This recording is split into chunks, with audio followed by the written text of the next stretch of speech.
Al said he didn't want to give a comment. I'll go ahead and say so. I'll say real brief. Just say thanks. It's been an honor. I just wanted to have that. Yeah, I appreciate that. Let's see. Do we have like when you hand it to me, I can say, yeah, hold on, I got my speech right here.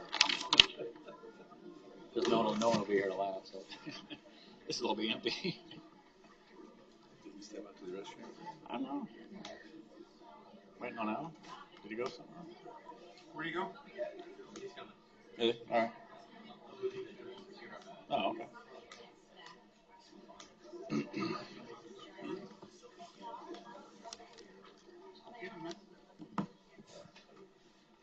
So I don't know if they were running the restroom or. Biggest word packet today. We're going for the fastest. Good luck with that being It's not going to be because I dragged it out. Right? I think it's going to be quick. I'll go for I think it's going to flow. Everybody ready? All right. Let's go.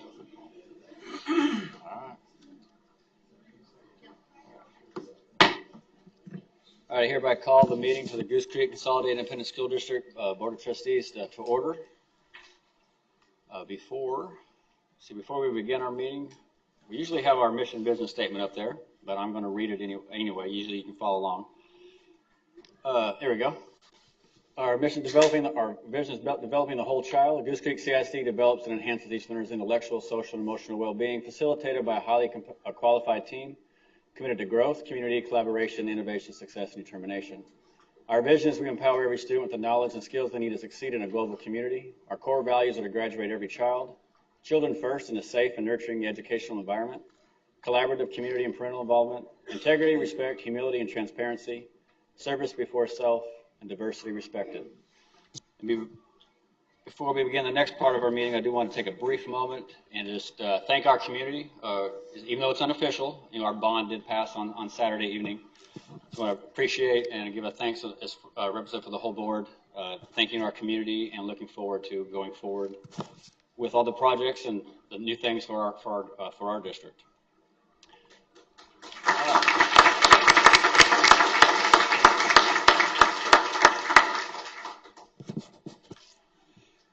I will now call the meeting to order. Madam Secretary, was the meeting properly posted? Yes, sir. Is a quorum present? We have a quorum.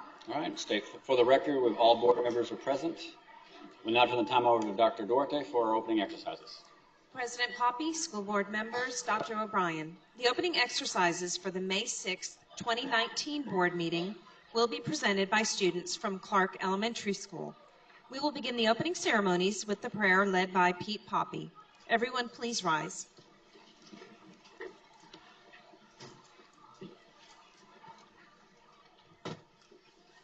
Our Father in heaven, we thank you for this beautiful evening. Thank you for the opportunity we have to meet here tonight. Thank you for the opportunity we have to meet as a board, to represent our community, to seek and do what's best for our students and for our district as a whole. We thank you that everybody was able to make it here tonight in safety. Bless those that they're still on their way that will arrive in safety as well.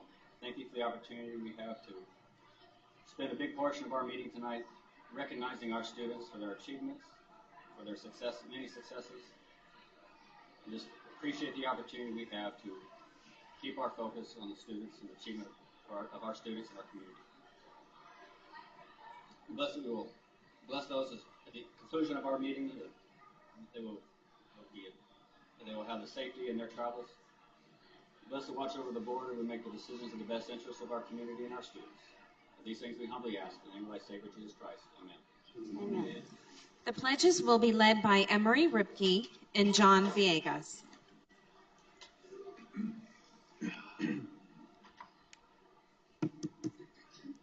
I pledge pledge allegiance to the flag of the United States of America and to the republic for which it stands, one nation, under God, indivisible, with liberty and justice for all.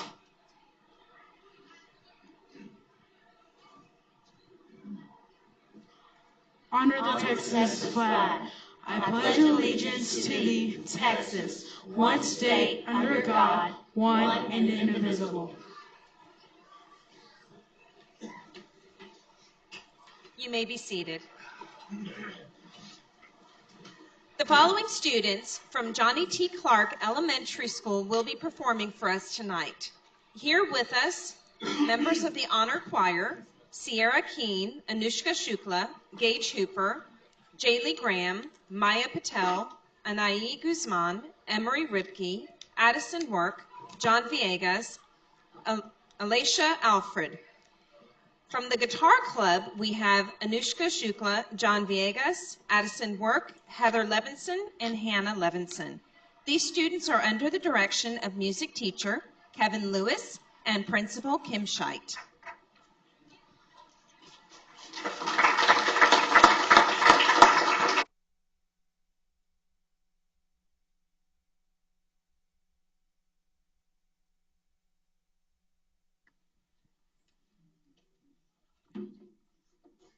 Good evening. These are actually 5 of the Guitar Club. I wish I could get them all up here, but some of y'all would have to leave, okay, because there's like 22 of them. And also, we're going to start with the Guitar Club. We're going to play This Old Man, No Reflection on Anybody. And then we're going to play Ode to Joy.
Now our choir is going to sing Blackbird by the Beatles.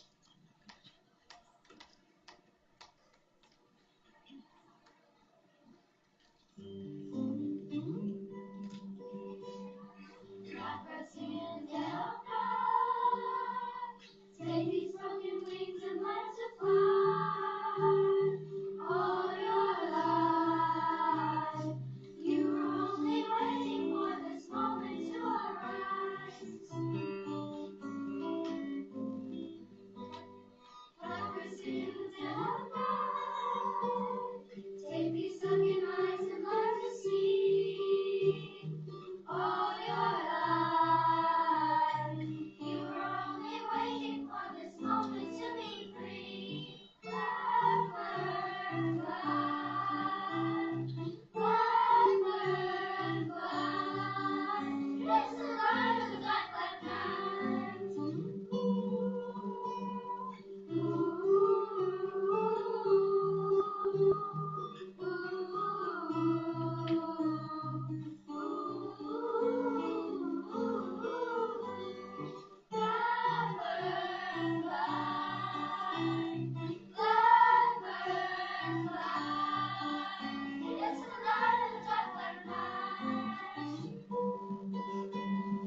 Thank you.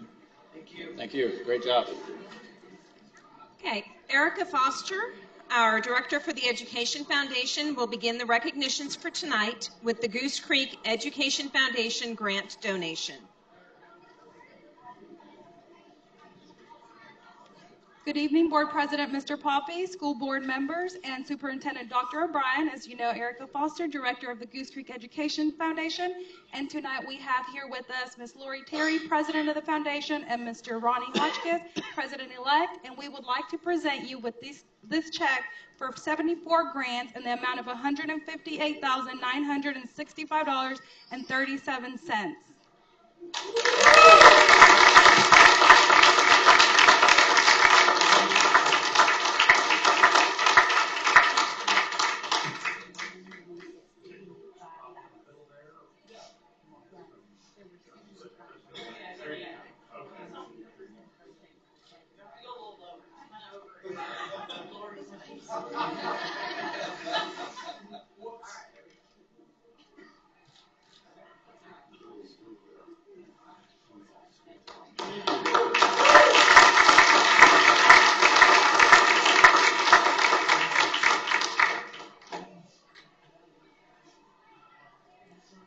Attendance is an important factor for our district, not only for funding from the state, but for the benefit of students to receive instruction.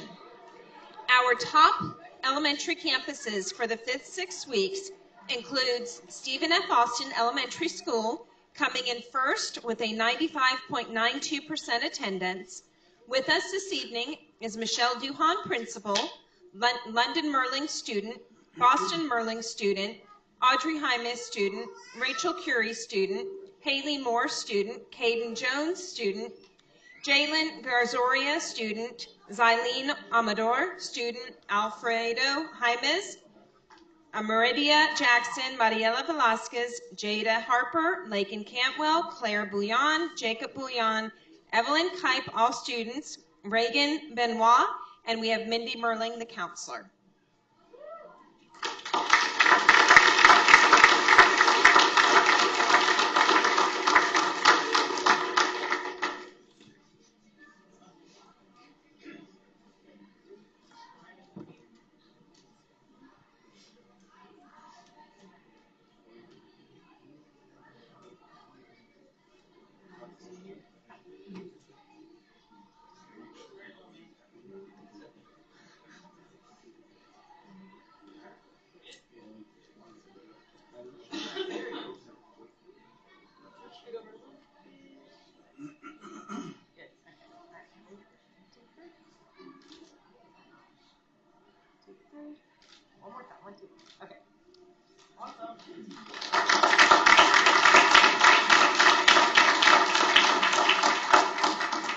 In second place for the 5th-6 weeks is Victoria Walker Elementary School, receiving a 95.69% attendance. Representing Victoria Walker are Monica Juarez, principal, Alexa Counts, 1st grade, Hayden Lemons, 2nd grade, Angel Gomez, 1st grade, Mista Sumbler, 2nd grade, Mia Vega, 2nd grade, Hector Molina, 3rd grade, and Andrea Molina, 5th grade.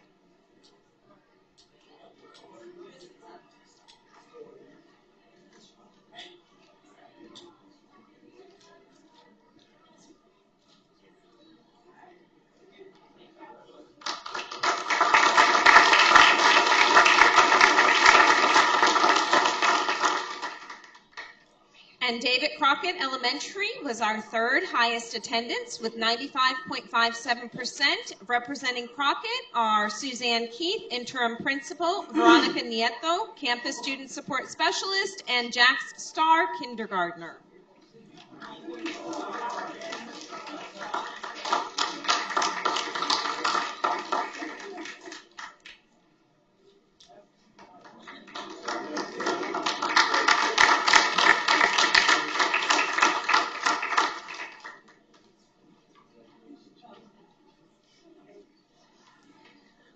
Our top junior school is George H. Gentry Junior School with 95.51%. With us from Gentry to receive their award is Kathy Holland, the principal, Abigail Johns, Eric Buring, Eliza Dansel, Nathan Mullinson, Summer Seal, all students at Gentry.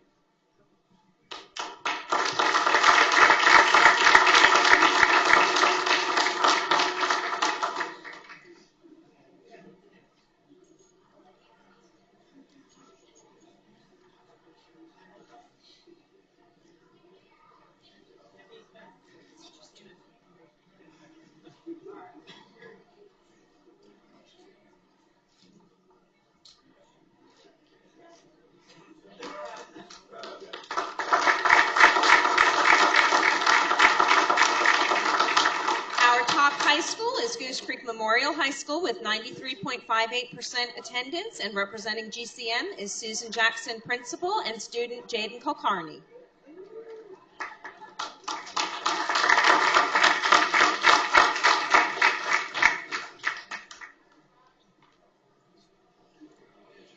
Goose Creek CISD junior and senior students had the opportunity to participate in the 8th annual ExxonMobil High School Essay Contest.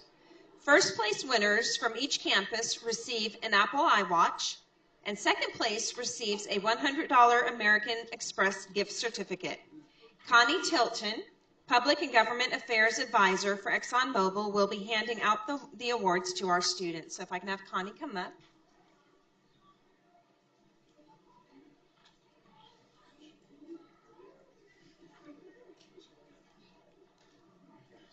From Goose Creek Memorial High School, in second place, we have Ruth Patino, and she was sponsored by Sue Canariato.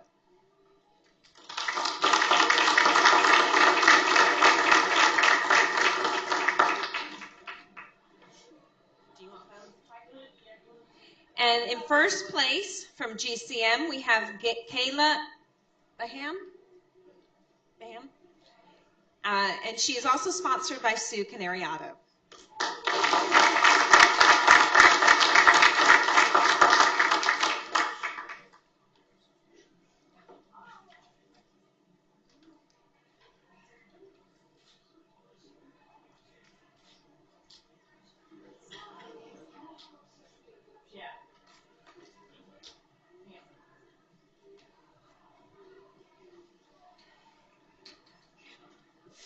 From Impact Early College High School, our second place winner, Katia Gonzalez, was not able to join us tonight, but we do have our first place winner, Eva Bernal, and she was sponsored by Emily Patrick.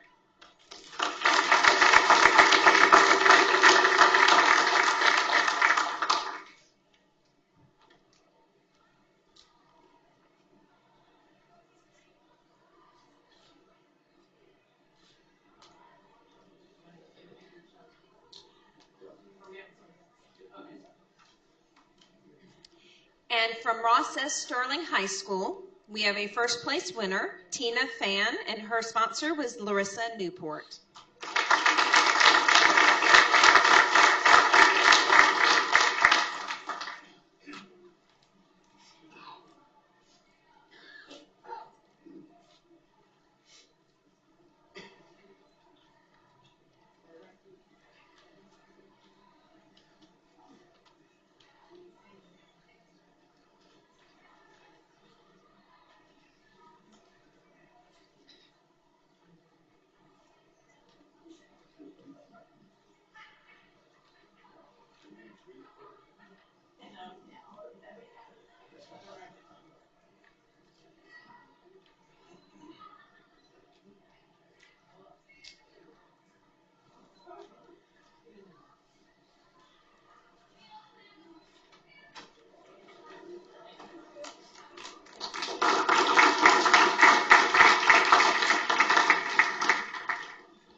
Congratulations to the following students who were regional winners in the Scholastic Writing Contest.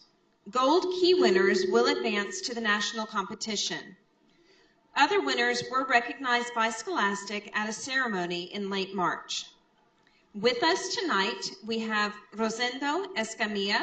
His genre was flash fiction. His title was The Special Shrimp, and his teacher was Austin Lindsay, and he received the silver key.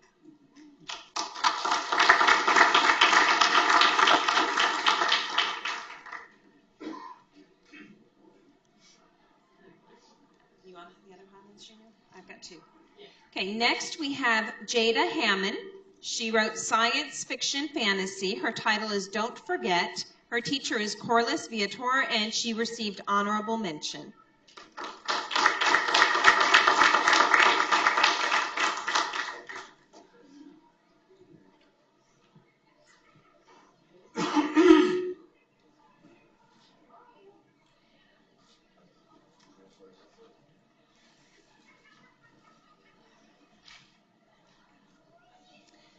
From Ross S. Sterling High School, we have Sophie Stoltz. She wrote a critical essay, Flying as Wasps Among Eagles. Her teacher is Angela Buring, and she received a gold key.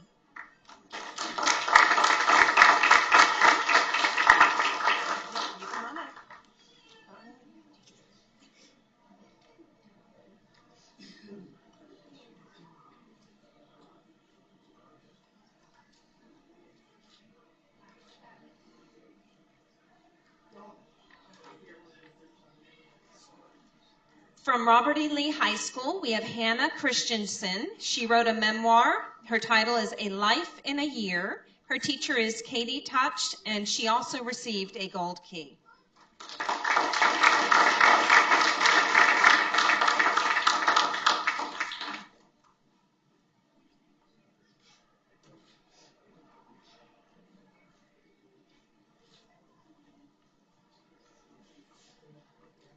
From Impact Early College High School, we have Dominic Medina. She wrote a flash fiction titled Passerby. Her sponsor is Emily Patrick, and she earned a silver key.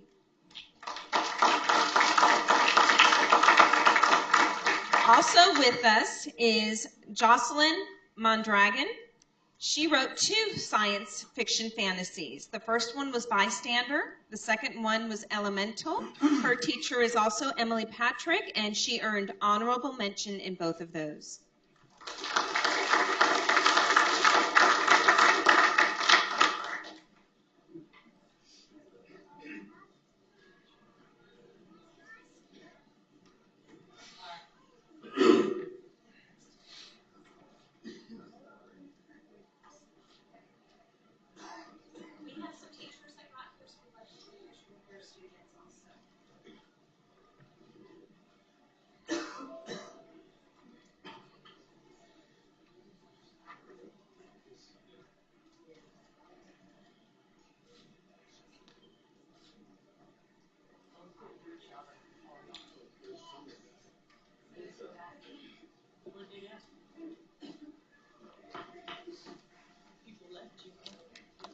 Everybody, let's get a group shot of everybody real quick.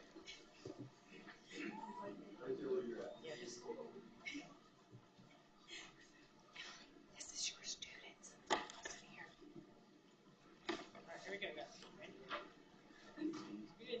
Yeah, you had that teacher. Thank you, guys.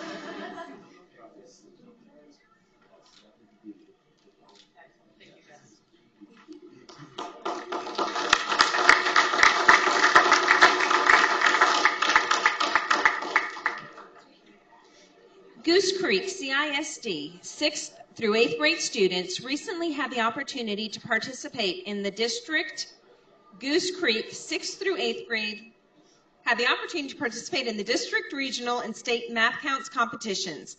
Approximately 50 Goose Creek students participate annually. The mission of math counts is designed to increase enthusiasm and enhance achievement in middle school mathematics throughout the United States. The program provides middle school students with the foundation for success in science, technology, engineering, and mathematics careers. Our students advanced to the Texas State Math Counts competition, and that was held at the Hilton Austin Airport on March 30th, 2019. Participants included from Highlands Junior School, Harsh Agrawal, 8th grader, Swayam Gupta, 7th grader, Brooke Schrull, 8th grader, Aaron Sood, 8th grader. Our Highlands Junior School team ranked 35th out of the 55 teams that got to advance to the state.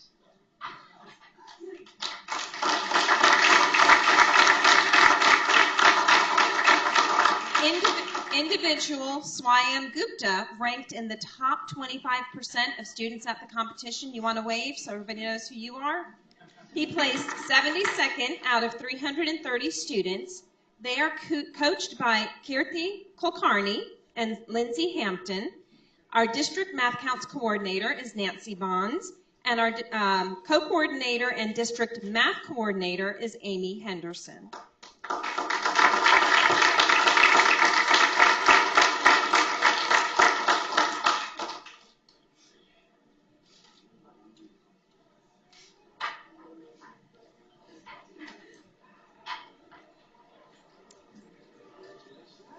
Next, Christy Leith, Director of Advanced Academics and Special Projects, will be recognizing our 7th grade Duke Talent Search and UIL Academic State Meet.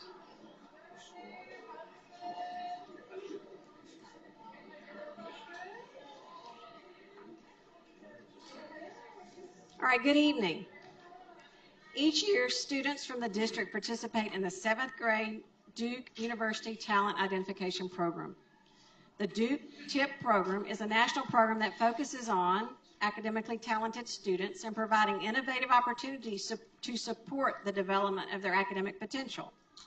Students who are identified to participate in the Duke Talent Search are given the opportunity to take a college-level entrance exam such as the SAT or the ACT. This provides the 7th grade students with an above-level testing experience, and they actually test in the same room as juniors and seniors do, and their scores are compared to juniors and senior level scores on the SAT and the ACT. For the 2018-19 school year, Goose Creek has 19 7th grade students who received state recognition from the Duke TIP program, and one of those students also received what's called grand recognition. To receive grand recognition, you had to score in about the top 4% nationwide. This student will be invited to the grand recognition ceremony at Duke University. We'll be recognizing all of these students and their family members this evening. So students, when your name is called, you're going to come forward and take a picture. And then if you're a family member of one of these students, please stand when your child's name is called as well. And we have some students who aren't able to be with us tonight, so we're sending the plaques back to the campus, and they'll be distributed that way. So introducing these students will be the counselor from each campus who coordinated the Duke TIP program, and there are many steps involved in coordinating this program on campus, and they've done a great job. So before I turn the microphone over to them, I want to actually introduce them to you. Miss Shawnice Petrie from Baytown Junior School, go ahead and wave, there you go. Miss Laurie Cervantes from Cedar Bayou Junior School, Miss Diana Hicks from Gentry Junior School, Miss Mandy King from Highlands Junior School, and Miss Jacqueline Booker from Horace Mann Junior School. I'd like to recognize the campus administrators who are here tonight supporting their students and counselors. Representing Baytown Junior School is Principal Mr. Brian Aiken. There's a big crowd back there. Where are you, Brian? All right. Also, Gentry Junior School Principal Miss Kathy Holland. Highlands Junior School Principal Mr. Gary Guy. They're over there in the corner. And also Horace Mann Junior School Principal Miss Christy Spikes. So Shawnice, we'll begin with you, okay?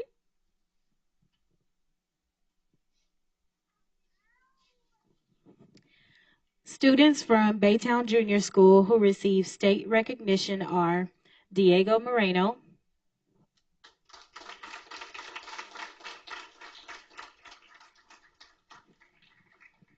and Michael Wilsons.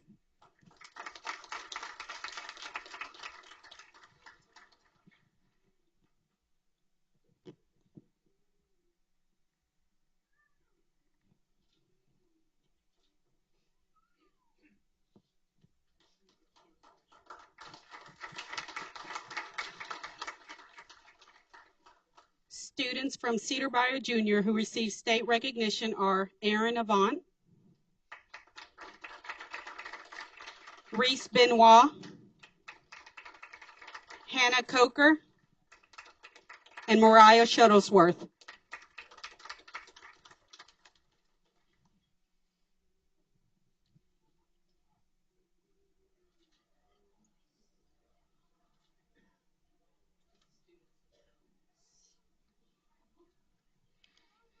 Students from Gentry Junior School who receive state recognition are Violet Benjamin,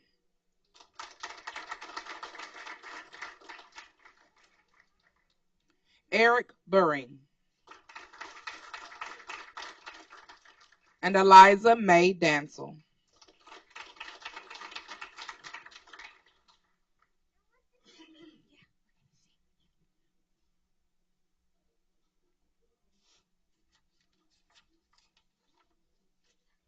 Students from Highlands Junior School who received state recognition are Swam Gupta,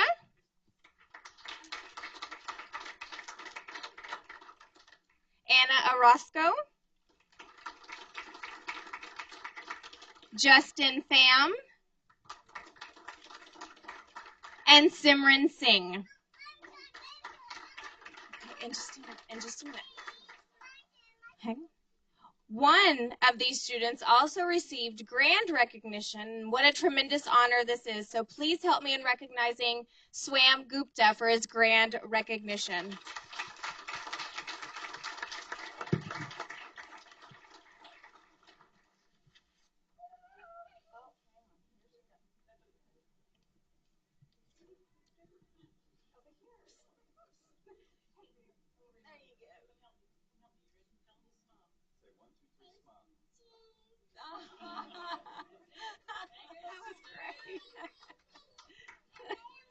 Okay, all of these students have been invited to attend a state recognition ceremony that's put together by Duke University and held at various locations throughout the state of Texas. Again, this is quite an accomplishment.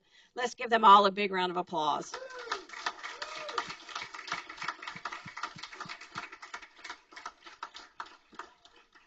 If you're a parent or a family member, please stand.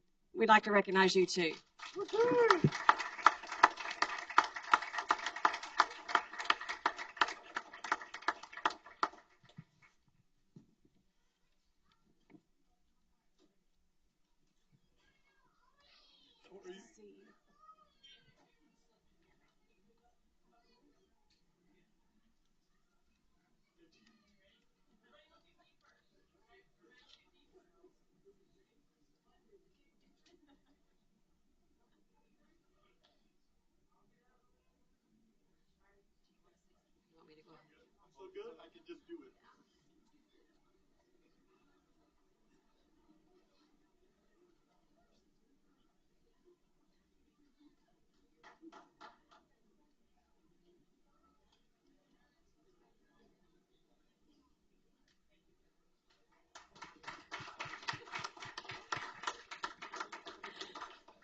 Okay, we'll move on to a different category of recognitions, and this has to do with UIL state academics.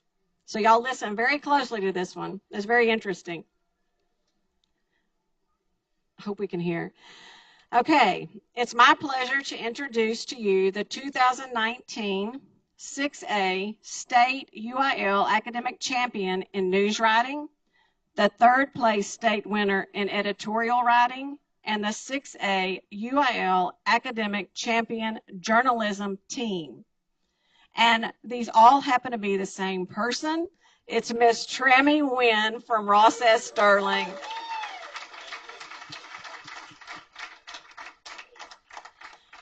As you can imagine, this is a pretty rare event. Trammy not only played, go ahead and take a picture. We're going to get a picture with the coach in just a second. Yeah, I'll tell you in a second. Trammy not only placed in 3 events at the 6A state meet, which is the largest conference in Texas, she won first in 2 events and third in another event, and she even captured the title of the 6A state UIL academic journalism team on her own. She was a complete one-person team. It's pretty unreal.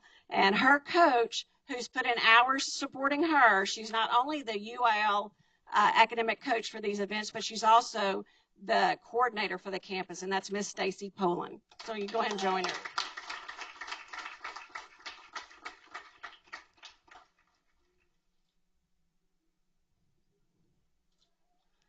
If you're here from Trammy's family, and I know there were two sisters here, I saw you walk in. There they are. Y'all wave. Let's recognize you too.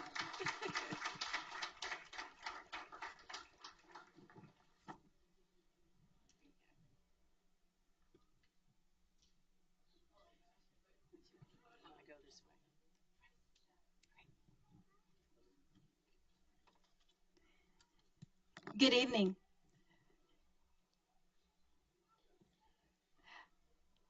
Our celebrations continue tonight with our Career and Technical Education Department. We're excited to announce that we had many of our students who advanced to state this past month and competed in various competitions. Our first student, Kevin Soriano,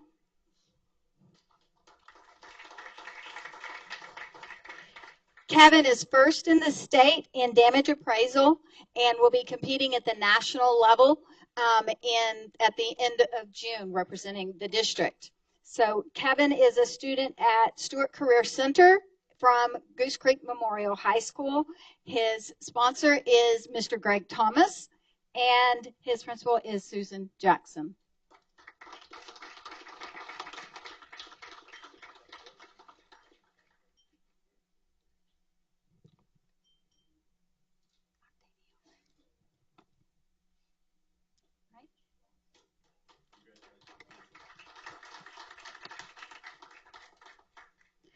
All right, we also had quite a few automotive technology students advance to state. Our first student, Octavio Mendez from Stewart Career Tech High School, advanced in automotive trades, tool ID, and made the top 10 at state.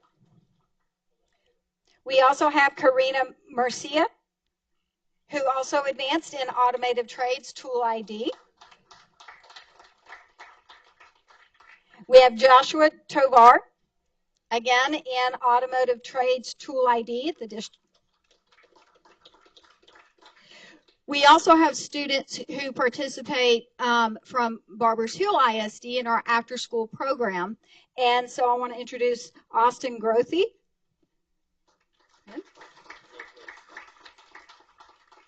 Austin advanced in as an automotive service technician, and we have Cody Miller, who advanced in marine service technology.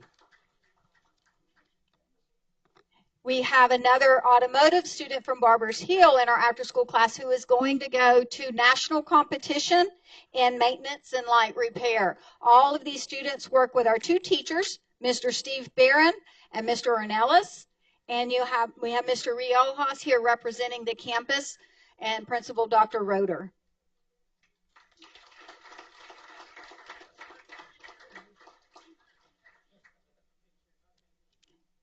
So we have one national competitor in collision and one national competitor coming out of our automotive technology.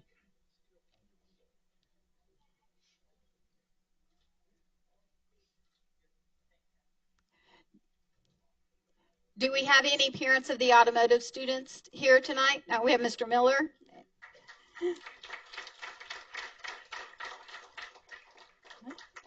Good. All right.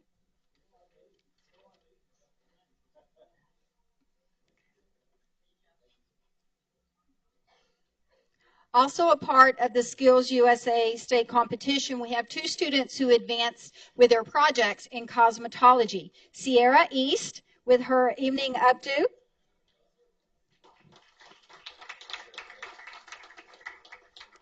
And Joanna Guerrero from Sterling with her fancy updo.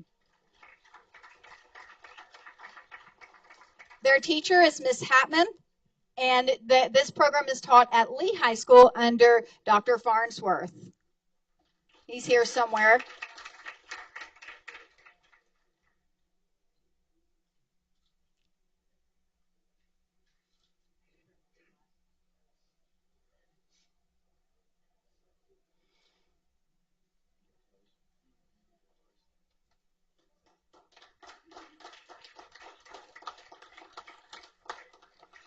We are also excited because for the first time in many years, we have a FCCLA team from Lee High School who advanced to state competition. So I want to introduce Michael Curio and Carolyn Garcia.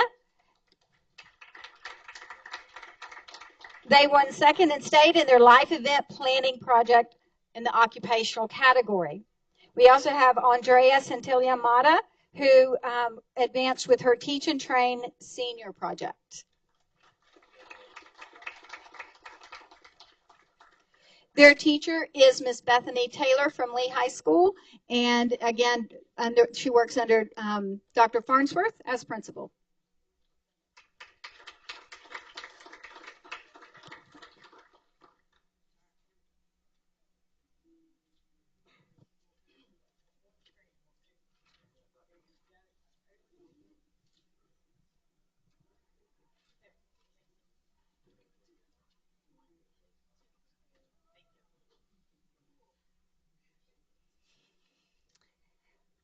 Of the 1.6 million students who take their PSAT, approximately 50,000 students across the nation are selected and qualify for recognition in the National Merit Scholarship Program.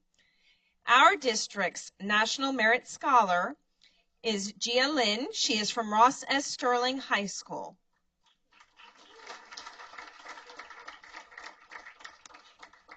With us tonight, we have Aika Hill-Wildridge. She is the District College and Career Coordinator, and Dr. Precious Romanek, Director of Guidance and Student Wellness.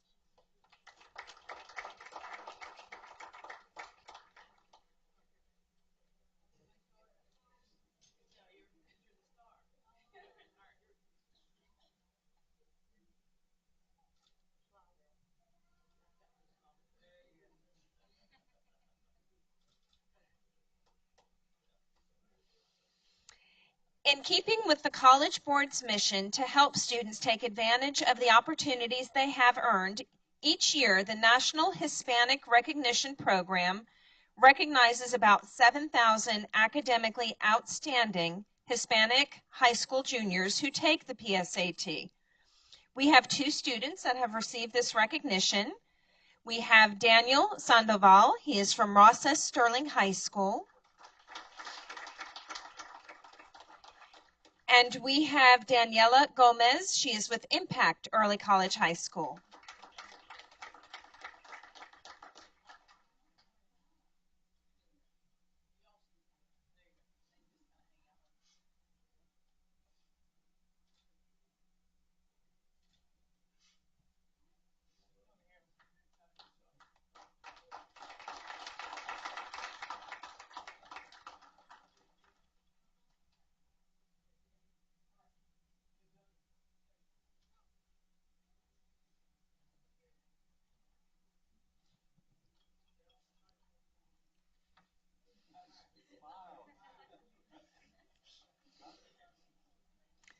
Fine Arts Director Philip Morgan will be recognizing our Texas All-State Music, Theater Arts Groups, Youth Art Month state qualifiers, and resolutions. Thank you, Dr. Duarte. Dr. O'Brien, board members, we have quite a few to recognize, so I just keep thinking, man, what a wonderful district we have. All these state qualifiers and student award winners. Tonight I am honored here this evening because the Texas Art Educators Association hosts regional competitions in the areas of 2D and 3D visual arts. They're open to students in multiple categories. The students we're recognizing tonight in Fine Arts have bested some 33,000 individual entries in this year's VASE state competition to earn the highest honors in visual arts. Tonight, the Department of Fine Arts brings to you state award winners from the Department of Visual Arts at the 2019 state competition for VASE. First, from Ross S. Sterling High School, a 10th grader, under the direction of teacher Darcy McDonald, Toshua Joseph.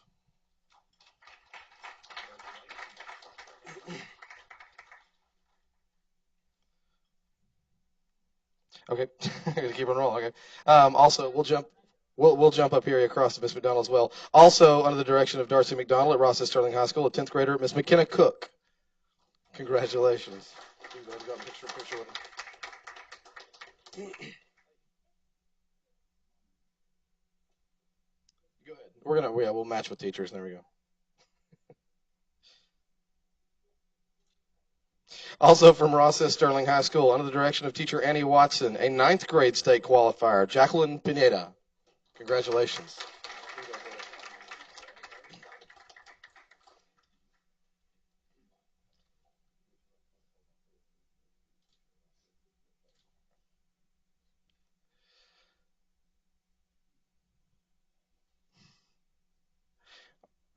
Wonderful. From Goose Creek Memorial High School, under the direction of teacher Jonna Morris, a 10th grader, Vase State medalist, Vianney Trejo.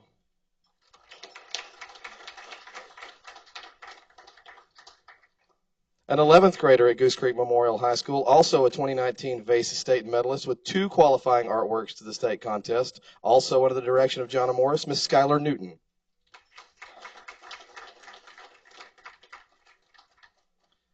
And also from Goose Creek Memorial, under the direction of art director Jonna Morris, a 2019 Vase State medalist, a 12th grader, Shaylee Yadav. Congratulations.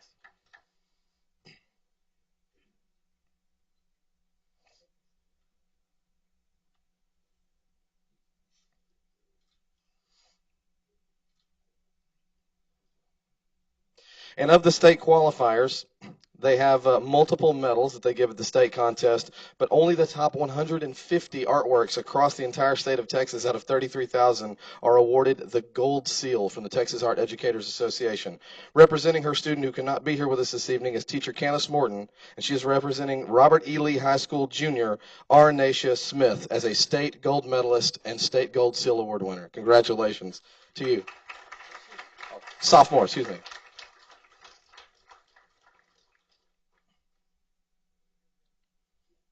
She's representing it.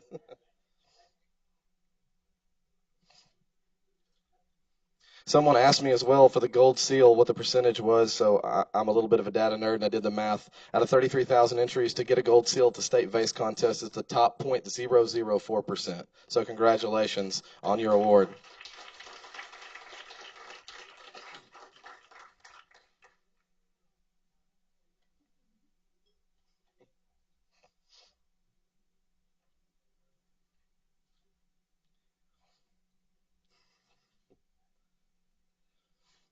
In February, theater art students from across Texas competed in the UIL's theatrical design contest at the local level. From that contest, some 700 entries. The UIL trimmed the field to under 40 group entries and less than 200 individual qualifiers to compete at the UIL State Theatrical Design Contest in Round Rock, Texas. Of those entries, 9 students from Goose Creek Memorial High School qualified for the state competition, with 1 individual in the group placing 6th place across the state in Conference 5A, and GCM's high school UIL group theater design entry for the first time in district history, placing 3rd at the state level for UIL theatrical design group. Those individuals and group are as follows. A 12th grader from Goose Creek Memorial for individual costume design, Salali Laura.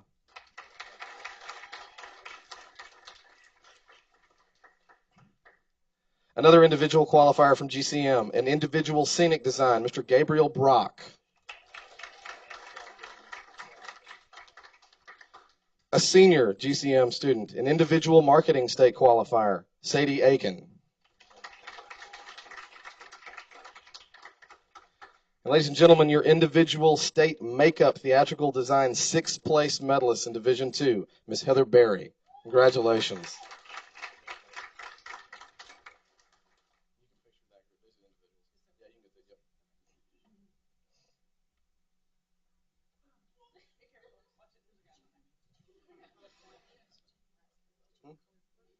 They're just individuals. You do with group, yeah.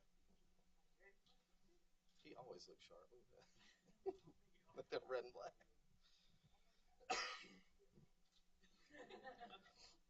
All right, congratulations to our individual qualifiers.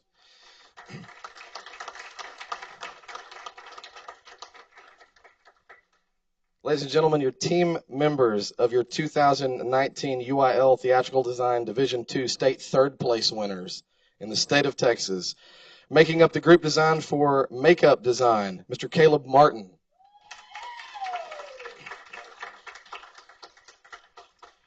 the group marketing design state bronze medalist of the team, Benjamin Boys. She is not with us this evening, but anytime you bring home a bronze from the state meet, I will announce your name. Raven Farmer, a senior. Let's give her a round of applause. And rounding out the group's scenic design for Scenic Design Division 2, Mr. Emilio Nava. Congratulations. The GCM theater students are under the direction of Miss Nina Saunders and Miss Alicia Green. Congratulations on your state placement. Hold the trophy high and qualifications.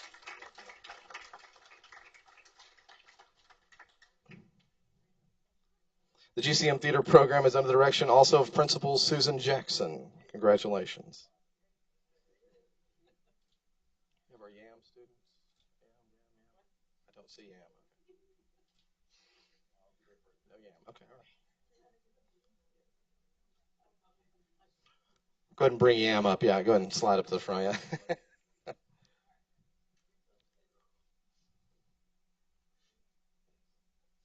It's okay, yeah.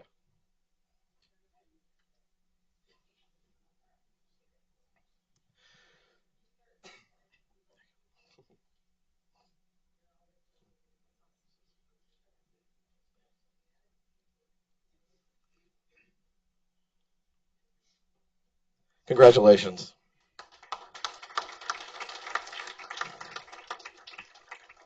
Each year, the state of Texas celebrates its Youth Art Month by allowing students to try to qualify for the state-level selection for the Governor's Capital Celebration to have their art hung in the Bob Bullock Museum as part of the Youth Art Month 2019. These students' artwork are displayed in the lower rotunda of the Texas Capitol building. This year, we were honored in Goose Creek to have 2 of those state qualifiers whose art were hung for everyone in the state of Texas to see. I know this because I had a lot of friends go to Austin and see their work hanging in the rotunda. First of all, a freshman from Goose Creek Memorial High School under the direction of her art instructor, Brandy Aguilar, Miss Kira Bryant. Congratulations, Kira. And finally, a senior from Goose Creek Memorial High School under the direction of teacher Jonna Morris, Miss Erin Owano. Congratulations, Erin.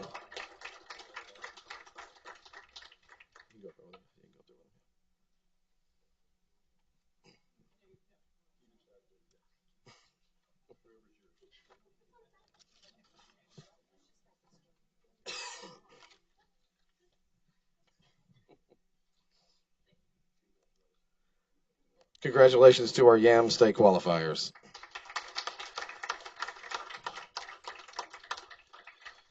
Unfortunately, because of the way UIL schedules our systematic competitions between board meetings, we don't get to recognize all of our sweepstakes award-winning groups in one board meeting. We have to split it. So, students in our music program were recognized by the Texas Music Adjudicators Association evaluators in this year's UIL concert and sight reading evaluation.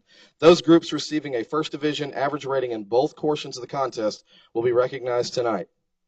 First, with the resolution of outstanding achievement of the Goose Creek Memorial High School varsity treble, varsity tenor bass, and varsity mixed choirs, and all of their junior varsity choirs as well. All groups took sweepstakes rating at the UIL Region 19 concert and sight reading evaluation at Deer Park High School on April 3rd. This recognizes the attainment of the award was a result of the dedicated effort by members of the GCM High School UIL 5A varsity choirs and their directors, Mrs. Holly Llewellyn and Mrs. Maria Mejia. Congratulations to directors and students.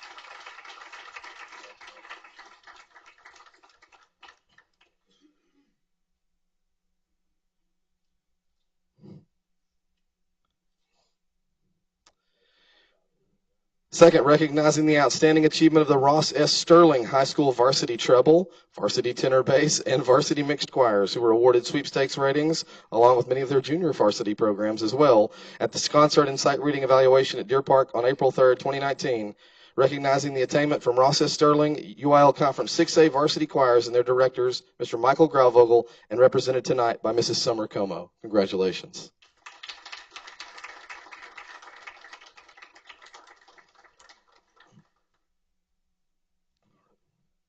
No, Michael is not with us this evening. He had a rehearsal.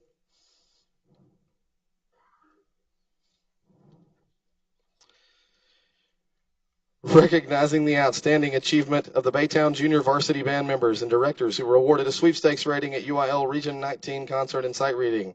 Under the direction of UIL Class Double C Varsity Band and their directors, Mrs. Sarah Hernandez and Mr. Richard Lewis. Congratulations at Baytown Junior.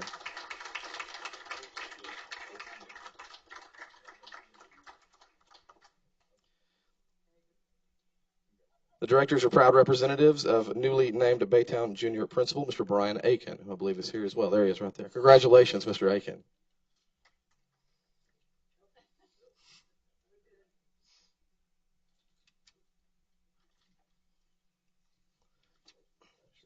And last but certainly not least, recognizing the outstanding achievement of the Horace Mann Junior School Varsity Band members. Directors were awarded a sweepstakes at UIL at the Goose Creek Memorial Performing Arts Center on April 17th. Under the direction of their UIL Class Double C Varsity Band directors, Mr. Brian Matoka and Mr. Manuel Garza.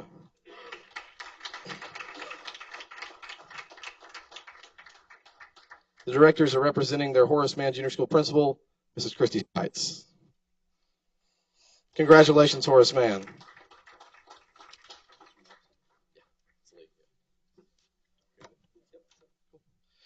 Yes, sir. Mr. Custer. Board members and Dr. O'Brien, GCCISD would like to recognize Educational Technology Specialist Lori Roberts for being selected to join the Apple Distinguished Educator Class of 2019. She is now a member of a recognized community of education innovators. As an Apple Distinguished Educator, she will be an author, advisor, ambassador, and advocate of what's possible by bringing new technology to teaching and learning. She will have the opportunity to collaborate with over 2,800 colleagues around the globe and turn fresh new ideas into meaningful learning experiences for students. This year marks the 25th year for the ADE program. To celebrate this milestone, 550 new members were selected spanning 40 countries from around the world. Of the 550 educators, only 126 are from the United States, 14 are from Texas, and only 3 were selected from the Houston area. Lori's energy, expertise, and commitment to excellence are a tremendous asset to our district. Ladies and gentlemen, Lori Roberts.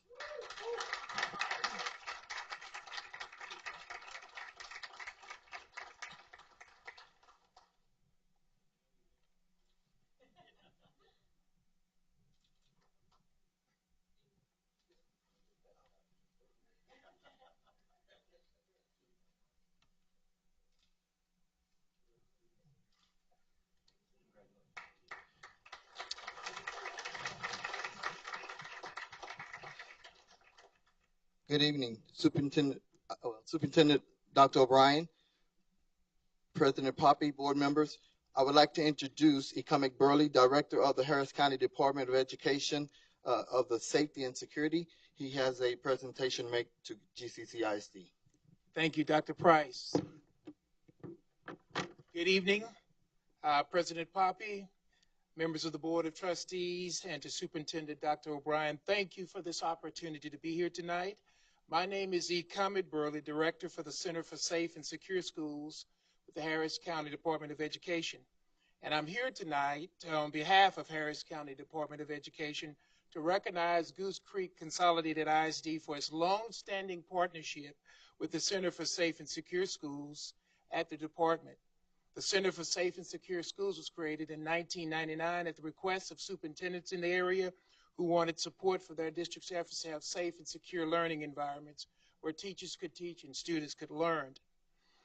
Goose Creek Consolidated ISD has been a member since the center's inception, and it speaks volumes of the district's Board of Education, as well as the administration's commitment to have safe learning and teaching environments.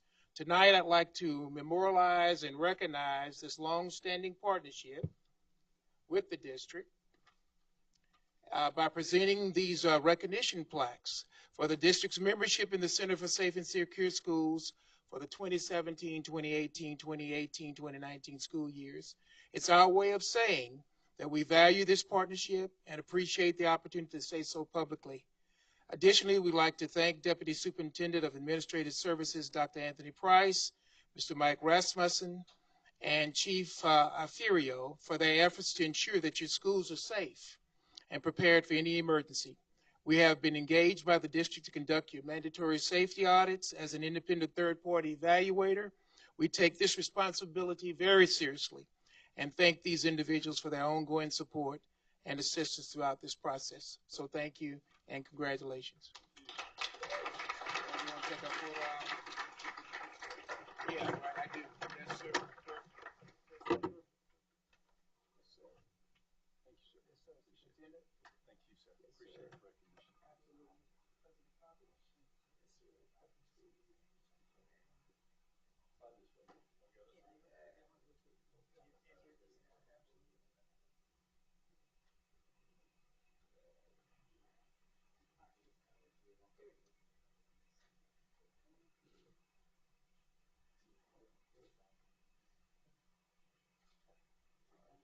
Thank you very much.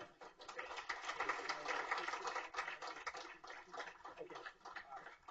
Thank you, sir. Appreciate you. And again, President Poppy and board members and Superintendent Dr. O'Brien, we have a special award coming at this time. It is a surprise, so I'm going to ask, and I'm going to tear up his name, Dr. Namey. George Namey, if he will come forth.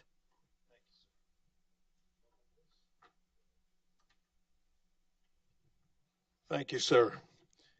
Board members, Superintendent O'Brien, my name is George Namey, and I'm with the Employer Support of the Guard and Reserve. That's an office of the Defense Department, and I'm one of 4,000 volunteers across the nation. The mission of the ESGR is to work with employers to get them to hire members of the National Guard and Reserve, and also to have those companies support those members when they're deployed and have their training duties. And that's a big thing for the members of the Guard and Reserve to know they have a job when they get back, that they're supported, their families are being taken care of by the employers while they're gone. Right now, our nation's military is made up of 2.1 million people, men and women, your neighbors, some of them. Roughly 50% of those, because the National Guard and Reserve makes up 47% of our nation's military. For us to have the finest fighting force in the world has ever seen, it depends on your neighbors, members of the National Guard and Reserve, and your support of them when they go off to duty. Right now, we have roughly 30 to 40,000 men and women of the Guard and Reserve deployed somewhere in the world that you don't want to take a vacation at. Matter of fact, the school district has one member, Sergeant Juan Mulatto. He is deployed to Guantanamo Bay, Cuba, guarding some of the worst people the world has ever seen. And he's doing it to protect us. And Sergeant Mulatto is also a sergeant with the police department for the Goose Creek Independent School District. And he tells me that the chief has been supporting him his whole deployment. He said that the chief has never had any military service, but he knows how to respect and use the military. He honors them, and when he's on deployment, he knows he's got his job when he comes back. He went on one deployment, came back, became a sergeant, knowing that he was going to be deployed again. And he knows he's got his job when he comes back. So, Chief Antonio, I'm going to mess this up, I'm sorry. Alfredo, would you please come up here, sir?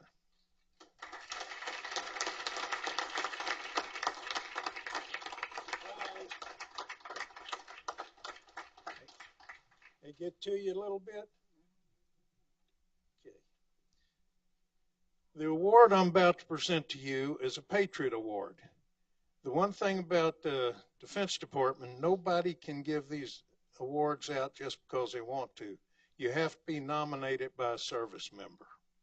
And this is from the Office of the Secretary of Defense, Employer Support of the Guard and Reserve, recognizes Chief Antonio Alfaro.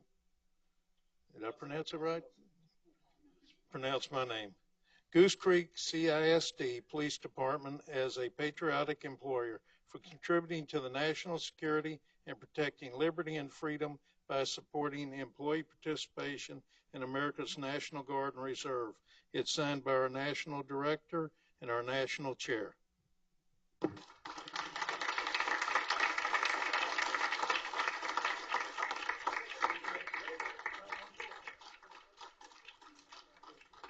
is a Patriot pin you can wear on your lapel.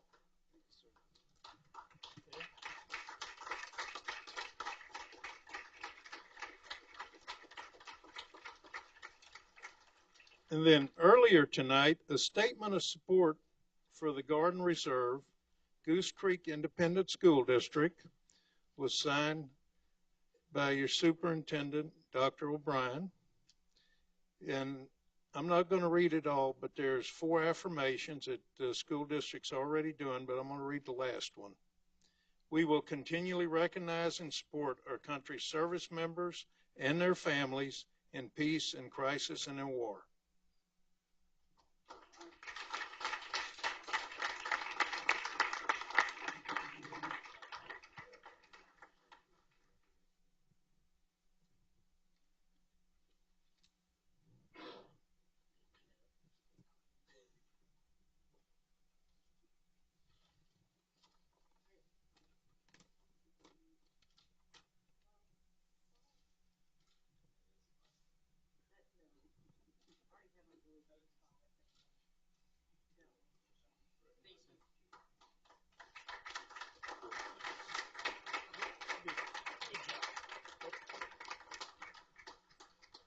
Dr. O'Brien, President Poppy, Board of Trustees, we have a few more resolutions to knock out this evening. And our first one, I'm going to bring Coach Darcy Moore on up, and this is recognizing the outstanding achievement of the Goose Creek Memorial High School girls basketball team. Come on, you can get on up here. Who was the 22-5A district champion, by-district champion, and area finalist.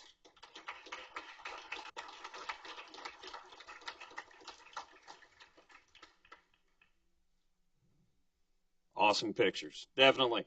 Coach Fanning, who was here but had to leave, we're going to recognize the Ross S. Sterling High School swim team, who is a regional finalist. So let's give him a quick round of applause. Next up, I'm going to bring Coach Langlois. Coach Langlois, come on. We are going to recognize the outstanding achievement of the Robert E. Lee High School boys soccer team, who is a District 22-5A playoff team, by-district champion, and area finalist.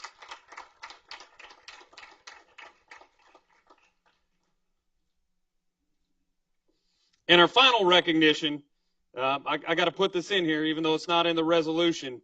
This is the second time Coach William Freeman has brought the Goose Creek Memorial boys to the regional soccer tournament. So recognizing the outstanding achievement of the Goose Creek Memorial High School boys soccer team, who was a 22-5A playoff qualifier, by-district champion, area champion, quarterfinal champion, and 5A regional semifinalist. William Freeman, Goose Creek Memorial boys soccer.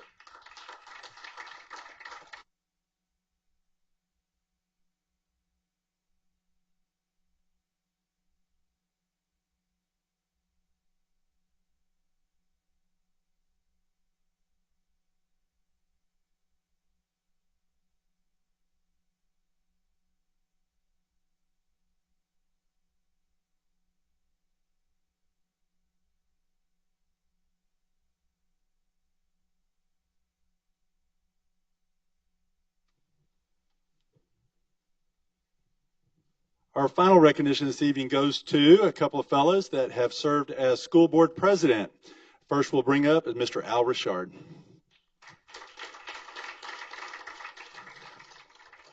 Mr. Richard, we'd like to thank you for your service as president of the School Board of Trustees. Thank you.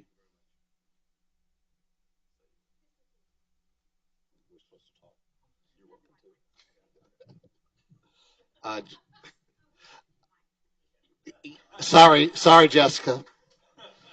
Oh my God, it's not going to be that long. No, thank you very much for the recognition tonight. The last 4 years, I've been honored to serve District 6 as a trustee. I've gotten to make new friends on the other side of the board table over the last 4 years. I was reflecting the other day that come this August, it will be 39 years I've been a resident of Baytown and Goose Creek CISD, and 33 of those years I've been associated with the school district. So I am extremely proud to have worked the majority of my career here in Baytown, and we're going to miss it.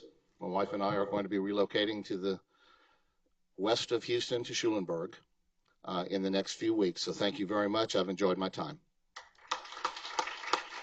Thanks, sir.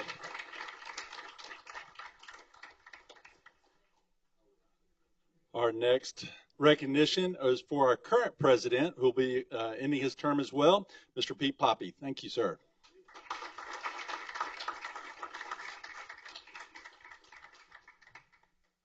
I'll keep it brief. It's been an honor to serve District 6. Yeah, take it. Sorry, I didn't serve District 6. I mean, I did, but District 7 and the community as a whole. It's been a great opportunity to work with the administration, to work with the 6 other board members. We've had some fun. We had some great discussion. We all worked out through our differences and with an ultimate goal of doing what's best for our district. And it's just been a great opportunity to get to know one another, work together, and try to do what's best for our district and our community. And it's been an honor, and I appreciate it. I think I've been here 12 years, and I think 10 of those years have been associated with the district, 6 as an employee and 4 as a board member. So it's been an honor. I wish you all the best of success in the future, and I thank you.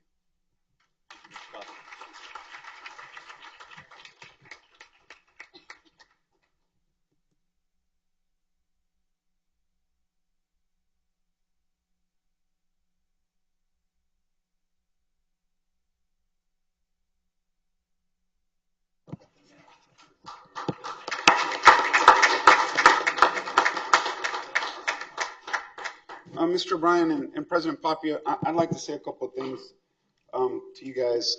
Number one, I've had a pleasure of knowing Pete since he came here to this district 12 years ago, and was able to sit on him with a couple of other boards, not just here on the school district. And I thank you for serving our kids first and being financially responsible for our district and leading us through good times and then serving this board. And I know that one of the greatest things that I can say as an affirmation to you is that you've stayed true to your heart in serving children and trying to do the best that for our district every time. There was no doubt in where your heart lay, sometimes making tough decisions that weren't the most popular, but standing your ground. So I thank you for that. And next, Mr. Richard. Mr. Richard, where to start with you? You have been it's been an honor to be able to serve as a board member when you were a leader, an academic leader in this district. And it's been an honor to serve as a fellow board member on this district with you. I don't think that there's anybody in Baytown, any young person or has been a young person that has not, their lives has not been touched in this school district because of the amount of work that you put in. And on behalf of our school board and on behalf of our community as a parent and a leader in the community, thank you for everything you've done for our district, sir.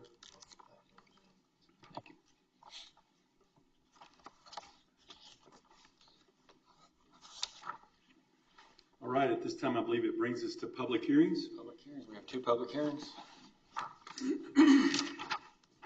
First, we'll have the amended application for first amended and restated agreement for limitation on appraised value of property for school district maintenance and operation taxes from ExxonMobil Corporation, comptroller application number 1275.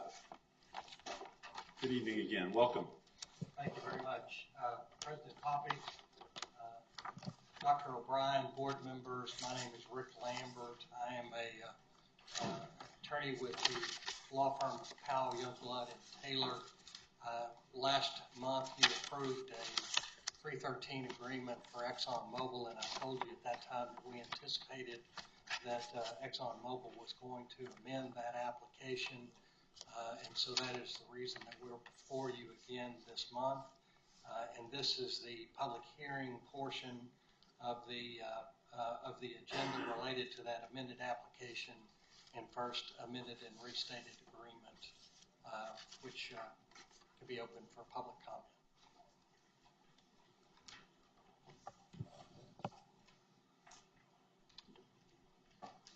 Questions from the audience or the board? This is a public hearing. Do you have any questions from the audience? Any questions from any of the board members? Going once, going twice. All right. We will conclude. Thank you, Rick. Public hearing. Thank you, sir. Appreciate that. Next hearing is input regarding Every Student Succeeds Act, aka ESSA. Have Ms. McKay here with Dr. Duarte.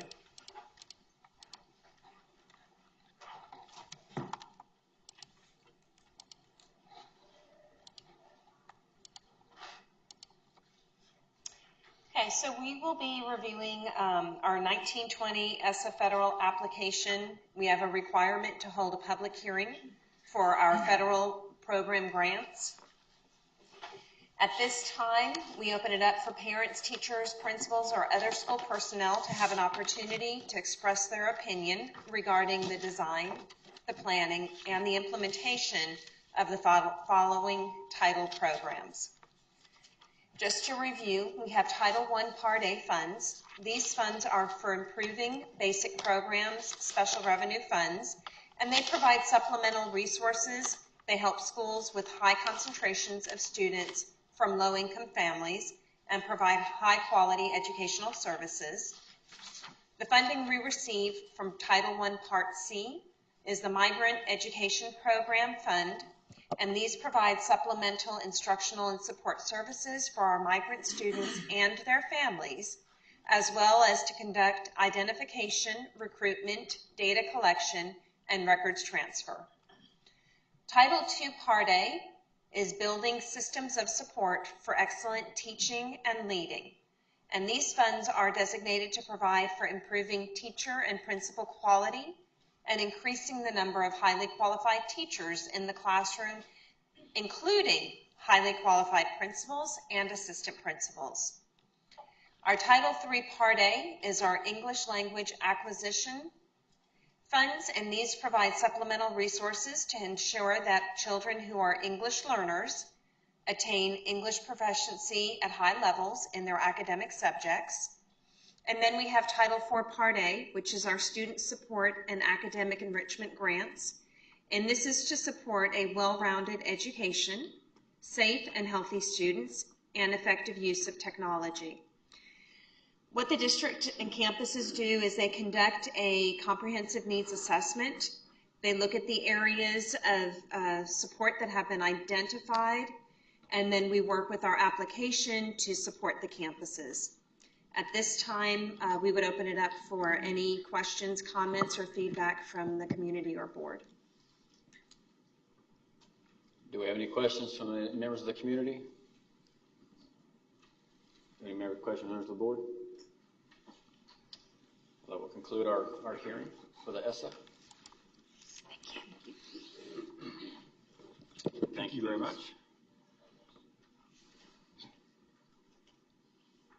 All right, next item on our agenda is citizens' participation.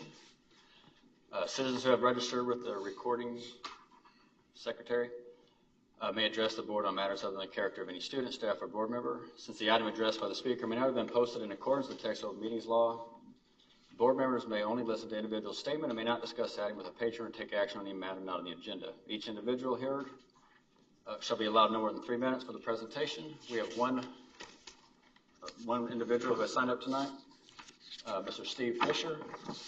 Mr. Fisher, you have 3 minutes. Ms. Jessica Woods will be your timekeeper. She'll let you know at the 1 minute mark.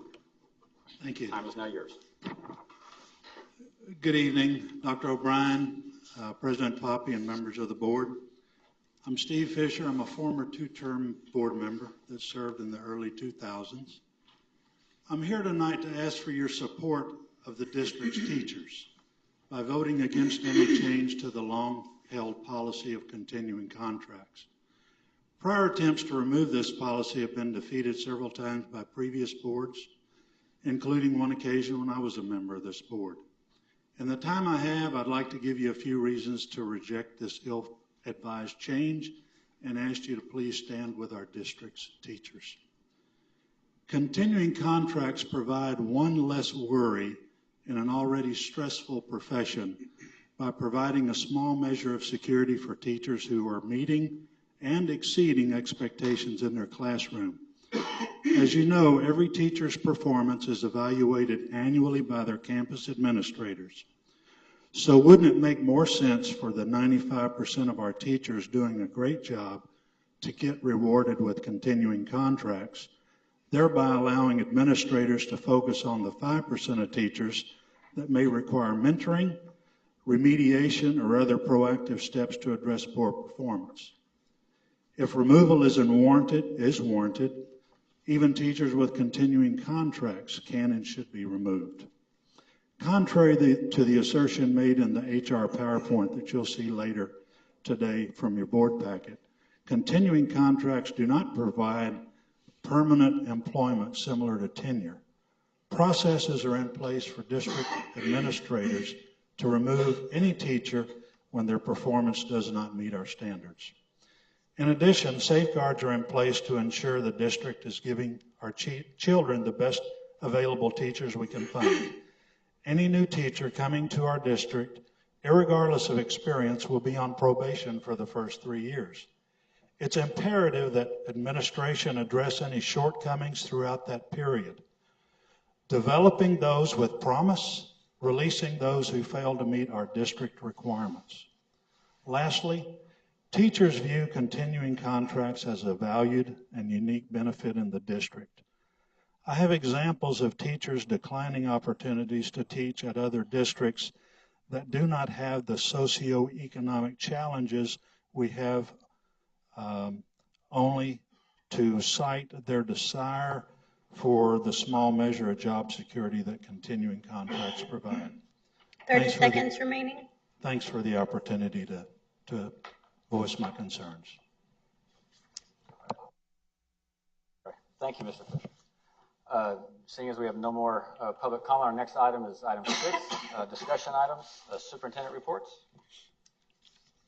First up, we have Goose Creek Education Foundation update.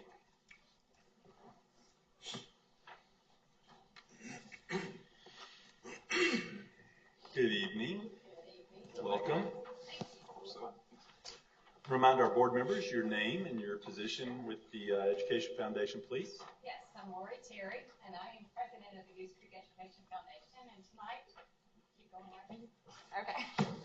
Tonight we're here to meet the requirements of our existing memorandum of understanding. That we currently have in place with the district since August of 9th, 2010. The foundation is an independent, non-for-profit organization.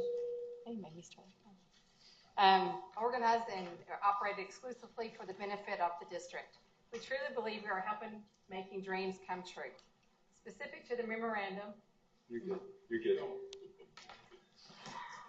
Specific to the memorandum, I wanted to present our required annual update. The foundation is committed to providing strong community support and assisting the district to maximize alternative revenue sources for the district.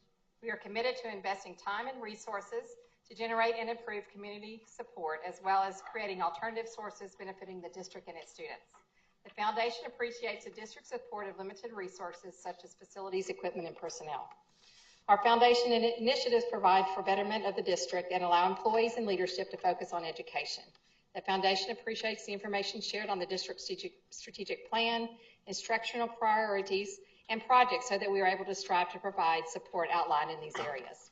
Our foundation is grateful for the district's continued financial support for the salary and benefits for the director of the foundation, along with additional support from your district employees. Our director continues to be an employee of the district under the supervision of the superintendent and works to provide continued support in assisting the district with furthering the education of our students. As outlined in the memorandum, it is our goal to contribute more to the district than the value of the district's contributions to the foundation, and our foundation agrees to recognize the district as the sole beneficiary of our solicitation programs. The foundation does not have fiduciary responsibility for its operation and authorization and expenditures of the funds.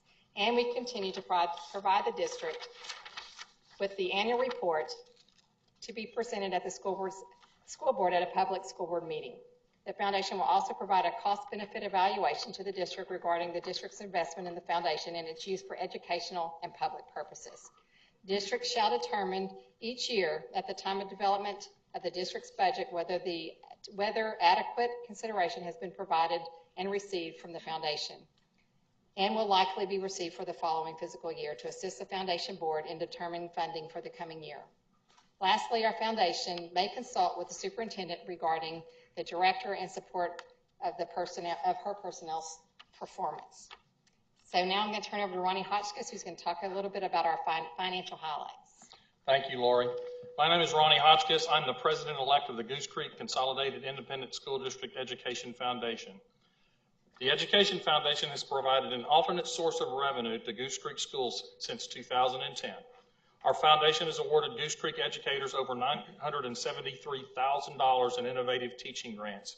Additionally, our foundation has distributed $45,825 in designated funds for additional programs. This brings the total support to just over $1 million since 2010. This has ended for our fiscal year 2018 and does not include the grants that are provided this year. Our 31 board members have helped to enhance community support for education through our vendor luncheon, Gosh tournament, and through media publication of grant-funded projects. We have involved the community in our fundraising for educational programs, helping us to create a philosophy of an investment in our children in our future. Our foundation is comprised of both large and small, including large corporations and small local businesses, along with many independent supporters, including community leaders, parents, teachers, administrators, and other district employees. Through the cooperation of the school board and this foundation, we have awarded 543 innovative teaching grants from its inception in 2010 through the spring of 2018. These grants have helped to enhance the district's education programs and create new opportunities for district students. The foundation also supports the Student Choice Banquets annually, allowing graduating seniors to honor educators who have impacted their lives. This foundation has met its fiduciary responsibility as defined in the foundation bylaws, policy, and guidelines. In our cost-benefit analysis, financial support received from Goose Creek schools for the year 2017-18 was approximately $60,000, based on part-time support from communications director, the communications secretary, and other communication, multimedia, and website personnel, facilities, offices, utilities, equipment, and support of other district employees. Contributions from the foundation for 2017-2018 were $188,098.41, awarded in the spring of 2018. 80 grants were awarded to 23 campuses, and designated funds were distributed at the Student Choice Awards Banquet, which is held annually, creating a net return on investment of $128,000. In 2010, our foundation awarded approximately $39,000 in grants. In 2018, the total was $143,000 in grants to teachers. Thank you for your time and support, and if you have any questions, we'd be happy to answer them at this time. The donation you made tonight, is that all grants? Sir? The donation tonight is all for grants? Yes. Yes, sir. I think it'd be appropriate to point out that my little bleak calculator says this is the year that you've gone to $1,132,000 and change just in grants to our teachers. And I think that's yes, sir, that is correct. Fabulous. Yes, sir. We're happy to do it.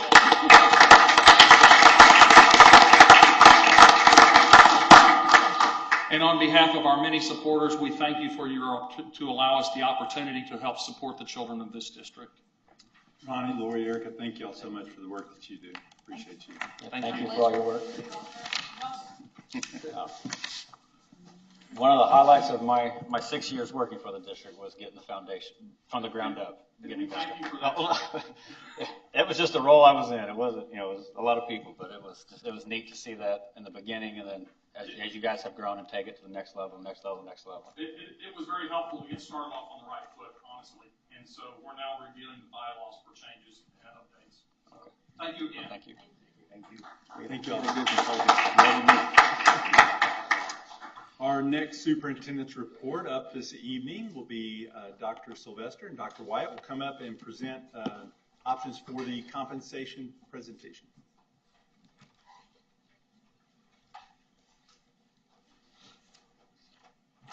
Good evening, gentlemen.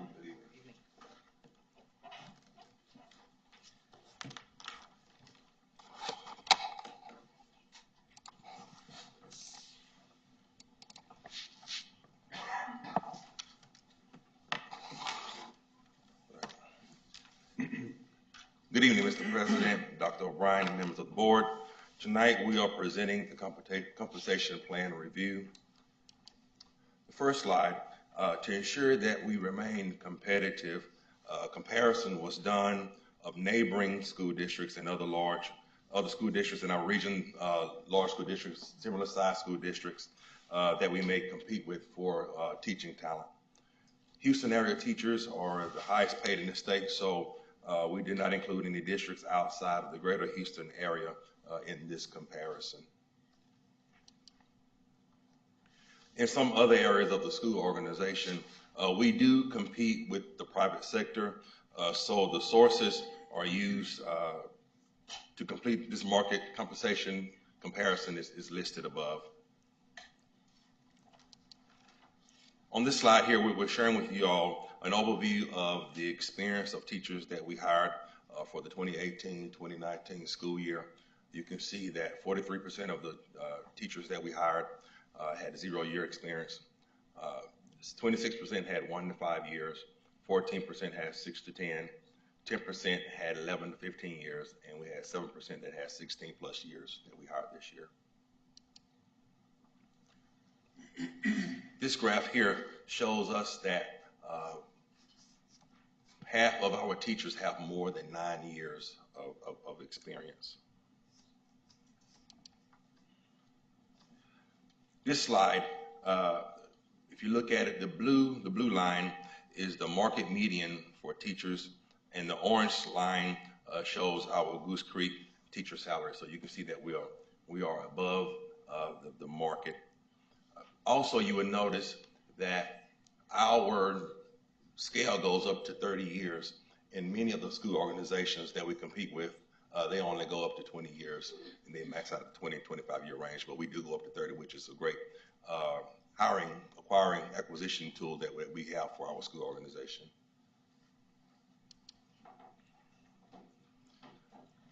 This slide gives us the details of the market comparison, which shows that we're actually at the top of the market.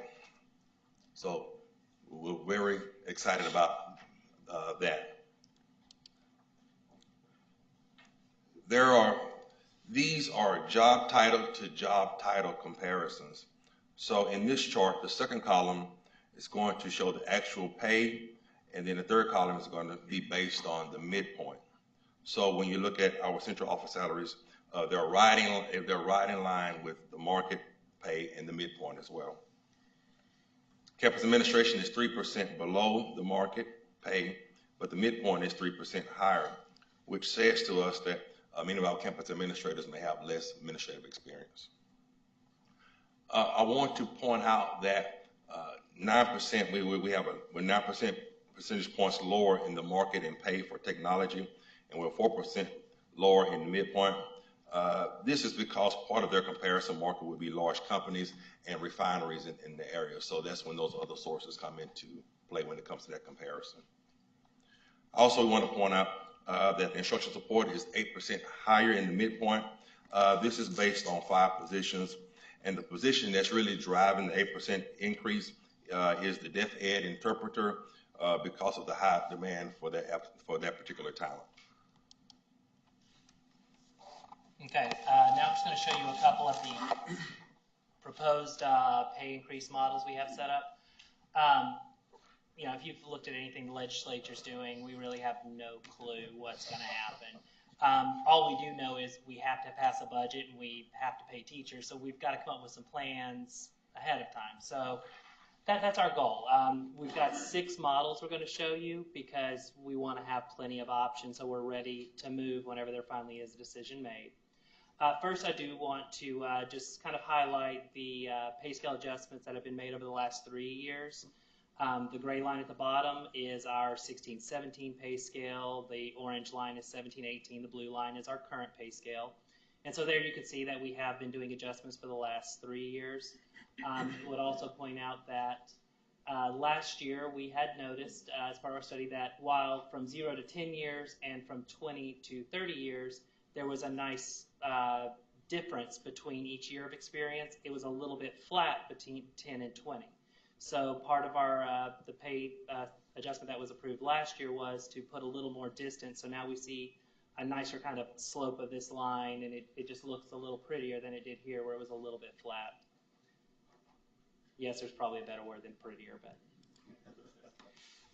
we are doing 2 models. We have A models and B models. It's kind of A models are kind of our House models, and B models are kind of our Senate bill models. The A models are based on the general pay increase of a percentage of the midpoint for full-time pay structures, which is really what we've always done in the last few years. Everybody on a pay grade will receive the same dollar amount increase regardless of the actual amount they make.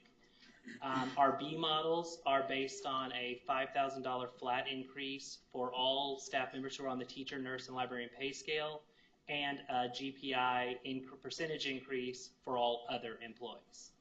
So when we do take a look at these models, even though we have 6 models, we're going to show you 4 teacher scales because all of the B teacher scales are the same. It's an extra $5,000. The only difference is the starting salary for 0-year teachers, and that's something that we'll set after we look and see what everybody else around us is paying too, because we don't want to be the low end, but we also don't want to pay incredibly higher than everybody else either. We want to be marketable. Looking at the A increase, this would, for A would be a 4% from the midpoint increase. For teachers, this would be a $2,700 increase. You can see where that scale would go. Our starting salary would be at $57,000, and we would top out at $72,362. This would have a total cost of $7.5 million for the district, which would be a 4.7% increase of our current budget, with about 4.6 of that being spent on teacher increases. 5A is a 5% increase for all employees. That would be $3,450 for everybody on the teacher, nurse, and librarian scale. That would change our salaries to $58,000 as a start and $73,112 at the top. The total cost of this would be $9.4 million, which would be a 5.9% increase over our current budget, with about $6 million of that 9.5 spent on teachers. 6A is a 6% increase. It would be a $4,200 increase for teachers, nurses, librarians. That would put our starting salary at $59,000 and our 30-year at $73,862. The total cost of that would be $11.2 million, which would be a 7% increase over our current budget, and it would be $7 million of that would be on the teachers, nurses, librarians. Now our B scales, that is the $5,000 increase for teachers. Our starting salaries would be somewhere between $57, $59. Again, we would kind of see what everybody around us is paying and make sure we're competitive. So our start would be somewhere in there. We would top out at $74,662. With this, doing a 4% from the midpoint for all employees and $5,000 for teachers would have a total cost of $11.2 million, which would be a 7% increase.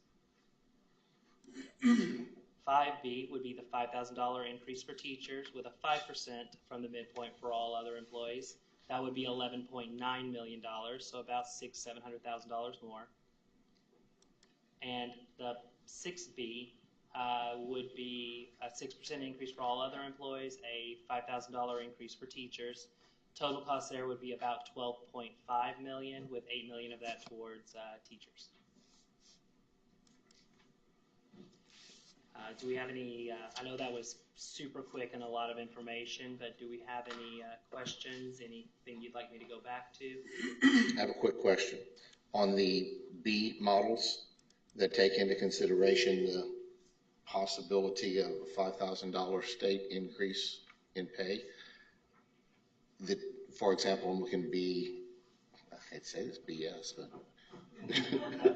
the one I'm looking at is the 6% GPI for the non-teaching positions, and it's a $12.5 million total cost estimate. That includes, that's local money. The $5,000 from the state has already been added into this. It is a 12.5 million additional is what it would take. We have not said where that money would. We haven't said where the money's coming from. That's Margie's job. Okay. So. All right. Thank you. I have a quick question, a little clarification. When you're talking about the administrative, clerical, and auxiliary, you give the example of 4%, 5%, and 6% of pay range midpoint. So does that mean that we would bring those pay scales up to match what the pay range midpoint is and then increase them by? No. What we to keep the pace range tight, we give a percentage off the midpoint. So we figure out whatever the midpoint of the pay scale is. If they get 5%, they get 5% of that. So if anyone at the bottom would actually technically get more than a 5% increase, people at the top in experience would get less than 5% of their current salary. But it keeps the spacing the same, so we don't end up with too wide of a pay scale. And are we using the midpoint of what we're paying or the midpoint to market? The set midpoint of our pay scale. Of our pay scale? Yes. Okay. So it'd be a little higher than market. In some cases. Except for Matt's technology people. So yeah. Yeah, Matt, where are you? Speak up. Yeah, I have a problem, not with the pay scale, but I have a problem when you got a teacher that has no experience right out of college, don't know did I, but they know what they've learned in college. And right now we bring them in at 55, and we are talking about them possibly getting a larger raise than the people we have here who have a little bit more experience in that nature. Are we that afraid of losing a great, like, Superman teacher because we paying 55 and we are only like $1,000 different from some of the other districts around us? But also, you got to think we have 23,000 students, and the next district to us has only 55,000 some students. So they can increase their second tier even more than what we can. But that's my problem. If we're going to give a raise, then my problem is giving less of a raise to the top tier than you do to the bottom, who has no experience in anything. You know, if I came out of college and I made $55,000 starting out, I'm hoorah, throwing up the flag, everything else. I'm like, wow, I can live on my own and do what I want to do, even if I lived home. But that's my problem. I mean, if I make $55,000 and I get a 5% raise, and I come in here making whatever, 57 or 58,000, then, and the top person is making only 1,000 more, go from 70 to 72, and I go from 55 to almost 59, that just doesn't seem fair to an experienced teacher, and somebody comes in with no experience. That's just my opinion. Well, and I think kind of what you're pointing out, and it's something that we might want to look at a little closer too, is that We were having feedback over here. Good. You know, our starting teachers are making more than most of the other districts, but at 5 years in, that jump is not as significant as it is maybe at our neighbors, and that seems to be when we lose a lot of good talent, is after we've gotten their feet wet, you know, trained them for the first 3, 4, 5 years, and then boom, they can run off to a neighboring district and make, you know, $3,000 more than what they would make if they stayed here. Or in some cases, even more than It's that. more like so 10. It's 10 to 11,000 more. To at 5 years to run off to the neighbor. I can't remember if it's at 5. Well, I was looking here and I see like a 5-year salary in a neighboring district at 61.5, and ours and their starting is 54.5, and you know who I'm talking about.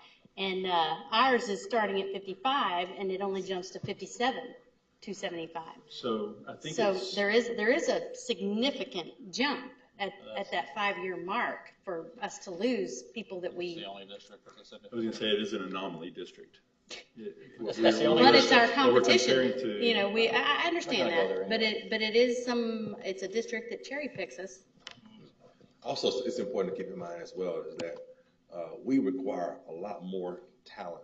And so we have to remain competitive on the front end to get to acquire the amount of talent that we need to cover our classrooms. And so we have to be on the front end, and then getting them here and finding a way to keep them here. And I understand what you're saying. Well, so that being said, our starting salary, $55,000. But if you come in with a master's degree or a doctorate or something of that nature, does that change that number for them? Yes, there's an additional $1,000. There's additional stipends for that? And normally that's not decided until we talk to other. Just one time? No, per year, every year. You add Okay. 1,000 to your salary. And before we make those decisions with the first year salaries, we poll other organizations because we don't want to be $3,000 over what other people are starting at, but we want to be competitive. We make those decisions, and you know, once we get more information and get closer to that time. So one other little question, this 2018-19 teacher salary plan market comparison, what's happening out there right now for 2019-2020? Everyone. I mean, you're recruiting, so I'm everyone sure is everybody saying- else is. Everyone that we've talked to, and we have a list served there by the Region 4 HR, they all say no decisions have been made at this time. Right. Because everybody's waiting, so it's. To see what everybody else does. We're waiting to see what the legislature does. Legislation does. Yeah, because we have no clue what funding will we get. I had a question, I had a comment. First, foremost, you know, the interesting thing about schools, particularly schools in Region 4 in the highly marketed area that we are, you know, my first job was near San Angelo, Texas. We just paid state min, and we could because there was nobody around us. That isn't the way it is around here. Yes, you know, it's one of the concerns I have with the legislature, with the current thing they have is both the House and the Senate versions are getting rid of the cost of education index. Although it's outdated, it helps districts like ourselves who are in a highly urban, a highly competitive environment that with other districts.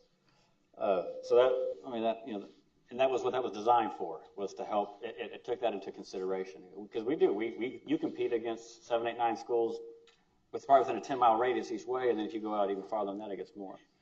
But I do want to I appreciate the data you've given us. I mean, it's really, right now we're just, this all looks great, and just kind of put it on the shelf, and then we'll just wait till the legislature tells us how much money we have, and then we just kind of pull which one that we feel is the best. But one thing I know when I worked here, I know we have 2 board members in the audience, Mr. Byrd, Mr. Fisher. I don't want to speak for you, but I'm going to.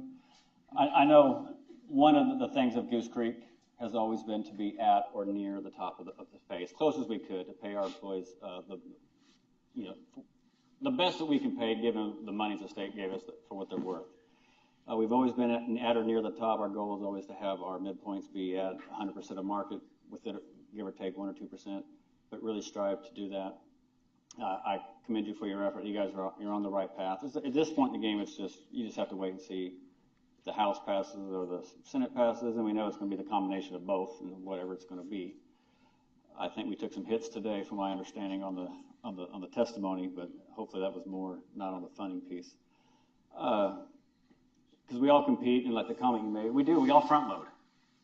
You know, I mean, because we all compete with each other. So you look at a teacher who starts their career at $55,000, and then they teach 25 years, and they retire at making $72,000.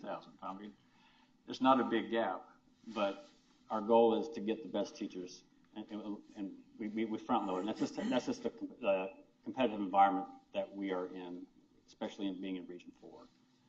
But we've always been competitive, and I appreciate the work you've done. You know, this is the 4th year, basically my last regular board meeting. The first board meeting we gave a raise, we didn't even have money to give the raise. It was basically a fund balance kind of thing. The next year, you know, we weren't. So we kind of got the best of both worlds. I mean, you're going to get money from the state. So hey, let's, you know, depending on which one it passes, it's going to be all employees or more to the teachers, and we have to break out the rest. But just continue a great job, because it's important that we're competitive, and that's what we want to be. Is our community wants our teachers to be competitive, and you've given us a whole bunch of options that some board in the future gets to decide what that is to be, and it won't be me. But I appreciate your work, just to make sure to keep us competitive, and hopefully let our teachers and all staff members know that they're important, and we want to pay them as much as we can. So, but thank you. Thank you. Any comments? Other questions? Thank you, gentlemen. All right, thank you guys. Appreciate it.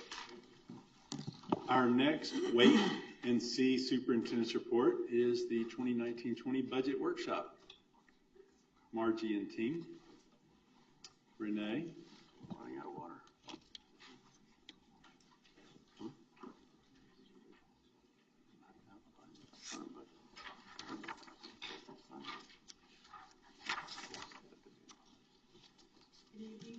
President Poppy. Sorry. Board members, and Superintendent Dr. O'Brien. We're going to present our first information on the budget development for the school year 19-20. This will be brief. I'm glad they kind of covered that. We don't know where we're going to end up at this point, so we're just going to cover what we know at this point. Can you hear me? Okay.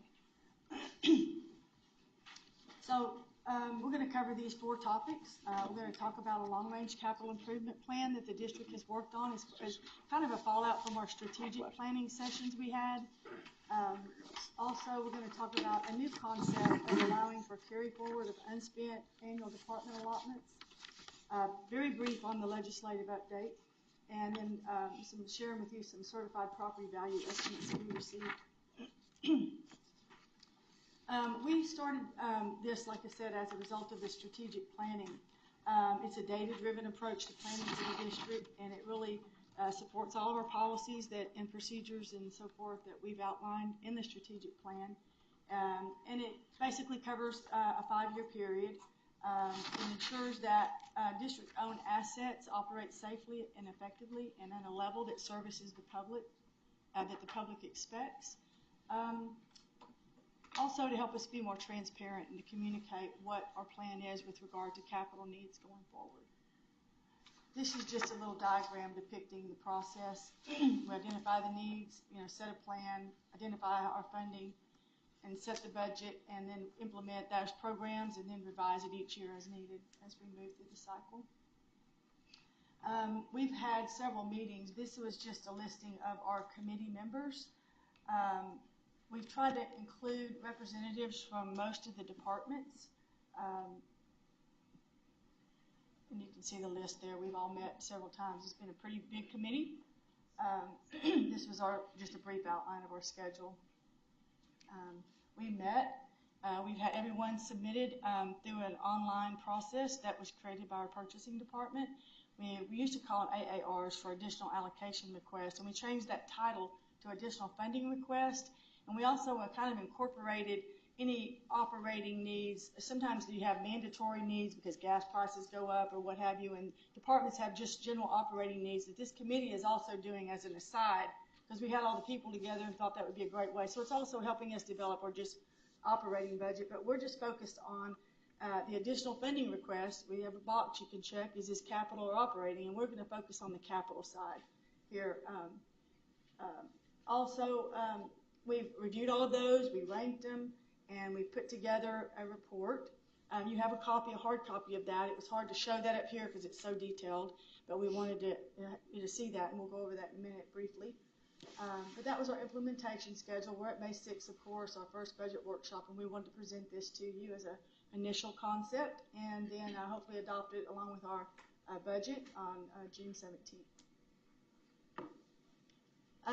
So one of the things that we would like to present as a different way of operating going forward, at least as a pilot year, start with 1920 and then evaluate it each year after that.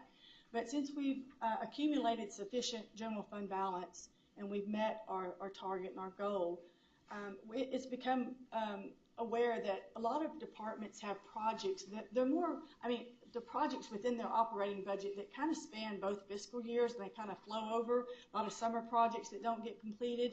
And as a way to incentivize this concept of use it or lose it, which sometimes people get that feeling of we have to hurry up and get this done, and maybe they have to rush through things, or we want to be able to allow some incentive for them to utilize some of those funds going to the next fiscal year.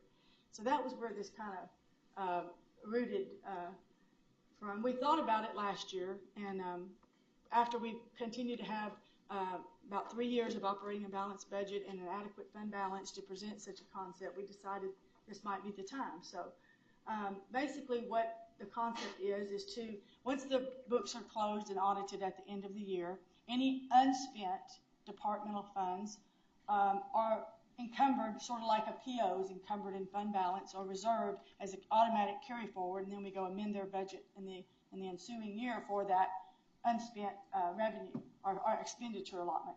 And then maybe 25% of that goes back to the general fund. The purpose of this is to allow the departments again to go span between the fiscal years for ongoing project work. It also helps with large purchases, particularly large purchases that might not be a project, but maybe a large purchase that maybe we want to take more time with, checking out different options or what have you. And then we considered the timing, of this, and we might want to consider one option is the percentage of the total. We said 75% rollover, 25% goes back to the general fund balance. That could be a different percentage. We proposed this one because we felt like, and this was received very well by several departments heads, particularly in maintenance and operations, where they have ongoing work, and they try to take advantage of the summertime when schools close to get some of that work completed. So they were very excited about the opportunity. Other departments, like in the curriculum and instruction area, could, for example, help out a campus. If they wanted to devote funds to buying some equipment or supplies or materials for a campus, should they have a need, they would be able to use those funds like that. So this is just an idea, it's a concept. We would like to include it when we do our presentations to say this is kind of accepted as a process, as a pilot. Try it for 1920 and then see how we go and see how much funds were unspent and see how that impacts us going forward. That's just a concept we wanted to share because we've talked about it for several years. We'd like to try it out. Let's switch briefly to the legislature update. I'm glad Dr. White prefaced this well by saying we don't know where we're going to end up. But school reform has taken on three primary focuses. One is the education, and then school finance and property tax reform or relief. At this point, the House bill has approved their version of House Bill 3, and the Senate, they began deliberations today. I didn't get to view any of the testimony or anything about that today, but and one of the reasons is that it's going to be hard to cover a lot of detail with you. There's already 110 pre-filed amendments to just the committee substitute, the Senate bill version of their budget. So we're not going to attempt to do that. We wanted to just give you this to read over, just to show you that these are some of the basic differences between the committee substitute Senate Bill 4 and the House Bill 3 that theirs is passed out of the House. Some of the main provisions, there's many of them, there's pages of them. And these are just some of the main ones that would impact our district. You can read through those. We just wanted to have that in front of you. We also wanted to briefly talk about our certified preliminary taxable property value estimate that we get from HCAD and Chambers CAD. You can see that the blue line representing the INS taxable value has risen from 14 billion to 15.1 since last year. That's about an 8% increase. And the M&O portion is pretty flat. We had 11.1 billion last year, predicting 11 billion for 2019. That's primarily due to the property value limitation agreements that we have in effect with industry. We're happy about that. We hope that the legislature decides to keep prior year values into the funding template, so we will continue to benefit from some of this growth. It's going to hurt our district and a lot of other districts if they decide to move to current year values. So we're real hopeful that will be the outcome. Today, of course, is the 6th, and we wanted to present something. It's hard to present when there's so many unknowns. We have another budget workshop scheduled for June 3rd and scheduled to adopt on the 17th. I would like to point out that some districts are choosing to just develop their budget based on the current year funding model because there's so many unknowns with regard to the school finance and the outcome, and those that have a June 30 fiscal year end particularly. Our goal and intent is to, the legislative session ends on the 27th. We would like to project our funding as close as we can based on new law. And if we have to do an amendment to move from local to state or state to local, or after we figure out how much they're going to compress the tax rate or what other unknowns are in there. But we would like to present options based on their outcome of what type of pay increase we would like to give employees and what would be included in our budget.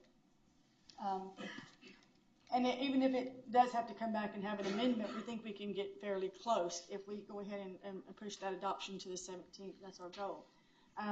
Before we entertain any questions, I just want to make a comment about you got a handout. It's a detail of a long-range capital project plan.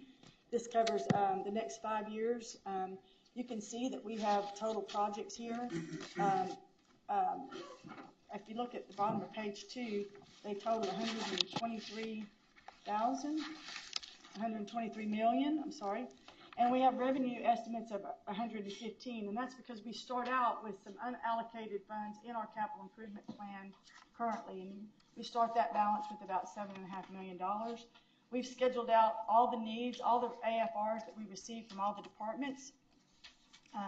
Most of the top sheet, these are some projects that were not included in the bond that we think we can cover from some maybe foreign trade zone revenues, some of the energy projects that we've been working on, and that maintenance tax notes that we'll get from that, and supplemental revenues that we may receive from our Chapter 313 contracts. We would like to make sure we're allocating those funds wisely and that it's transparent what the district's intended use of those funds are.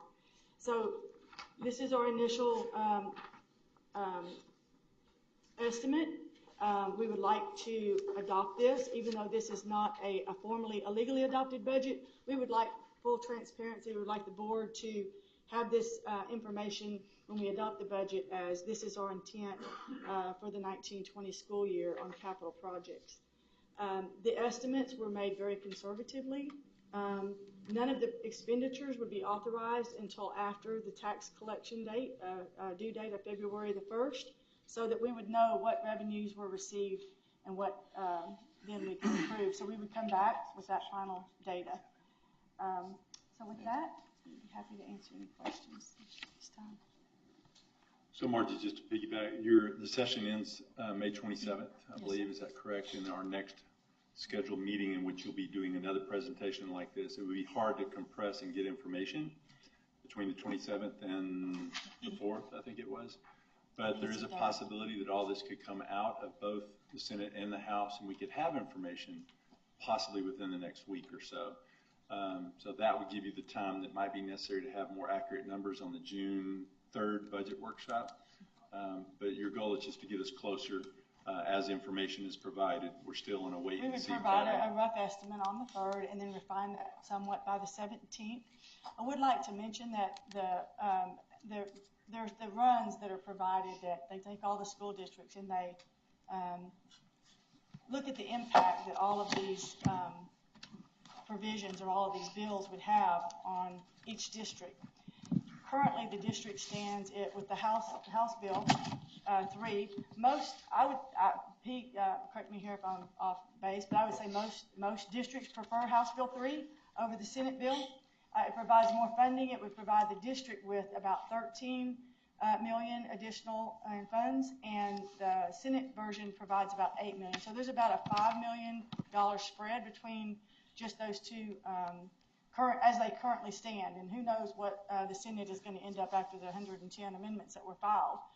So we do feel like the last couple years the district has put money back to fund balance. We do feel like we're in a good position to feel like, unlike some districts where we could afford a raise without the additional funding, it would be more modest. We had hoped that, once we know what they're going to do on the salaries, that's going to be our biggest unknown. We pretty much have tied down all the departmental allotments, all the campus allotments, and we're just waiting on kind of action. Generally speaking, the Senate version provides for a flat fee for teachers only, leaving the districts in the state to figure out the equity for the other positions. The House version is more generous to all employees. And so we're just waiting. The House version basically leaves it to local discretion to make that decision. And most people feel like, because everyone has a different pay scale, I know some of our neighbors, they really don't want to pay $5,000 to their teachers. They're already way above market. So depending upon your level and where you fall within market, we do think that it would be prudent for us to look at, based on the midpoint for teachers, 5%, is, I mean, a $5,000 raise would be about 7%. So we felt like for other staff, being in the range between 4 to 6 would be equitable for all staff. That's why we kind of decided to present those scenarios, and we all kind of looked at the funding and the models and feel like that would be a good place for our district to remain equity amongst the troops on the pay scale. Thank you, Margie. Go ahead. I was going to shoot. No. Committee substitute for House Bill 3. That's the latest we have. It could change 95 times between now and what's actually passed. But looking at it earlier today, no matter what side you look at, Senate or House, they both have compression on the M&O tax rate. Mm-hmm. So we just passed a bond, our community passed a bond that was, what was it, 10.75 cents, am I correctly, potentially? Yeah. But if you look at community substitute for House Bill 3, our M&O rate would actually go down 12 cents. Mm-hmm. If that's what's passed. Now, I'm not holding my breath, and I don't know all the numbers they use. So actually, no matter which one we look at, there's actually a good opportunity for this district to be able to tell it may actually almost be neutral, give or take a few cents, and not the full 10 cents that our community just was willing to support. However, it may only be 6, 7, only be 2 or 3 cents depending on what's actually passed. The estimate in our growth that we've seen, that's going to help us keep the rate down. When those estimates are made, they're worst case scenario. They kind of try to make sure that they produce a worst case scenario so we don't come in at higher than what we promise the taxpayers. So yeah, I agree. It's a perfect opportunity to get that rate down. That most communities dislike is recapture. Goose Creek never paid a lot of recapture. We were starting to get just a little bit. But instead what the state's doing is, instead of having a tax rate at $1.17 like we were at, collecting money and then sending some of it back to the state, now they're saying, you know what, just compress your tax rate so you don't have to send it back to the state, and they're covering that as property tax relief. So that's a win-win. But just depending on what comes out of the Senate or House, I think we're just the presentation before you, we're ready on the compensation piece. The second one is you've got to plan long term, but the third is we might be able to even come back to our taxpayers later and have the tax rate not be near the 10.75 cents. Exactly, that's our goal. and we hope to be able to produce that. And the next time you present, you could be in the middle of a special session too, so. Sure. Who knows? Hopefully this will be decided now, though, so we can move forward. I think that since they said it was an emergency or whatever, they have to take action on this piece, right? I mean, that's. They have to adopt it, they have to pass a budget, They have to pass this. but they can also do a special session. but There's a hope- lot of hope factors not. I didn't put on here just because of the complexity of them and the time, constraint, but there's so many things. And if you'll notice, I did, kind of say it was education, school finance, and property tax. We just focused on the top half of this is the foundation school program or the school funding, and the bottom part is property tax relief. There's a whole lot of school accountability and changes in programs, and I mean, it's just, there was like 10 pages of stuff, so I just picked out some highlights that I thought would If you give read you some the- food for thought. So, If you watch the Senate, they were adding STAR tests all over the place today. so. oh yeah, I bet it was. But we'll see what happens. Hopefully better heads will prevail. So thank you. Okay. Any comments from the board members, questions? All right. Thank you. Congratulations to the newly renamed, formerly Mrs. Dobbs, Miss Woodruff. Oh. Thank you for being with us this evening, ma'am. Congratulations. Yes, all my staff does a great job, and they couldn't do it without them. I agreed to be the spokesman, but it's a great team All right. we have here. Next item on our agenda is approval of minutes. The April 2nd board meeting. Move for approval. Second. We have a motion, Mr. Laredo, second, Mr. Ben Poppy. Any further discussion? All in favor, raise your right hand. Any abstain? I'm sorry, any noes? Any abstain? Okay, motion passes 7-0. Action items, number A, retaining attorneys consultants to assist the district in the review and processing of the application for the value limitation agreement for ExxonMobil Corporation, application number 1275 pursuant to Chapter 13 of the Property Tax Code. President Poppy, board members, Dr. O'Brien, Rick Lambert again.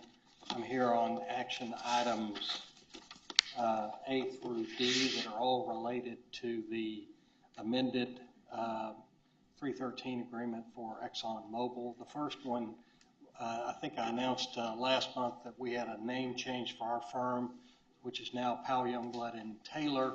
So we have presented for your approval an amended engagement agreement that the only change to the engagement agreement is just the firm's name change. And if there's any questions, we'll be happy to answer those. Otherwise, we present approval. Move for approval. Second the motion. Okay, we have a motion, Mr. Laredo, a second by Ms. Woods. Any further discussion? All in favor, raise your right hand. Motion passes. The next item, according to your board policy, anytime you consider a 313 agreement, there's an acknowledgement by board members of the conflict of interest policy. You have already acknowledged no conflicts last month with regard to this agreement. The amended application and amended agreement, there's nothing about that change that should change your personal disclosures with regard to conflicts. But again, because of your policy, we present your acknowledgement for all of you to check off no conflict or make appropriate disclosure. All right. We appreciate the extra transparency. So do we have a motion? No, I think we just say no conflict. We don't need it? Okay. We say no conflict? Yes. Okay. Mr. Sampson. Mr. Sampson, do you have a conflict? No. Okay. Ms. Woods? No conflict. Mr. Pieper? Mr. Poppy? No, I don't. All right. Mr. Laredo? No conflict. The other Mr. Poppy? No conflict. Mr. Clem? No conflict. Yeah, Mr. Rashad? No conflict. All right. All right. The next item on the agenda is the consideration of an amended board findings related to the amended application and amended restated agreement. I'm not going to go through the entire thing for the most part. Again, it's the same findings that you adopted last month, but let me hit the highlights for you. First of all, the amended application submitted by ExxonMobil, the purpose was to number one, change the start date for the qualifying time period, moving it up 2 years.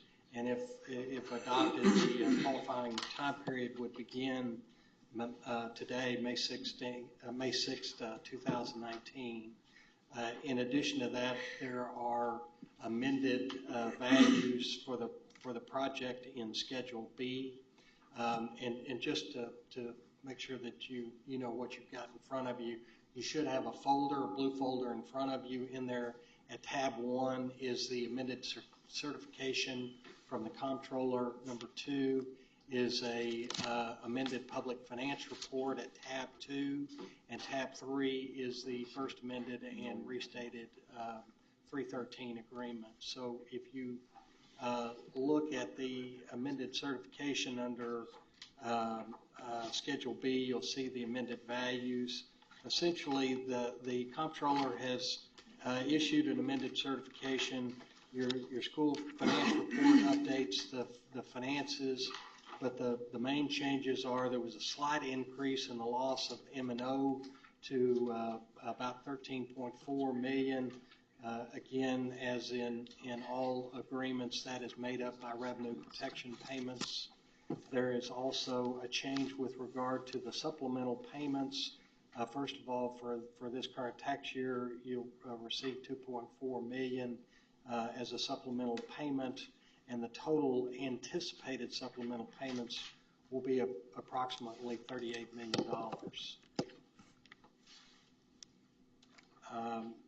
And that is all that I have with regard to the board findings, unless there are questions. Any questions?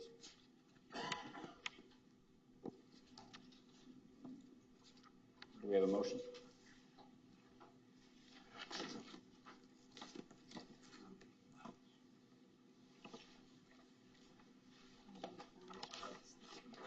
District recommends approval of A, B, C, and D.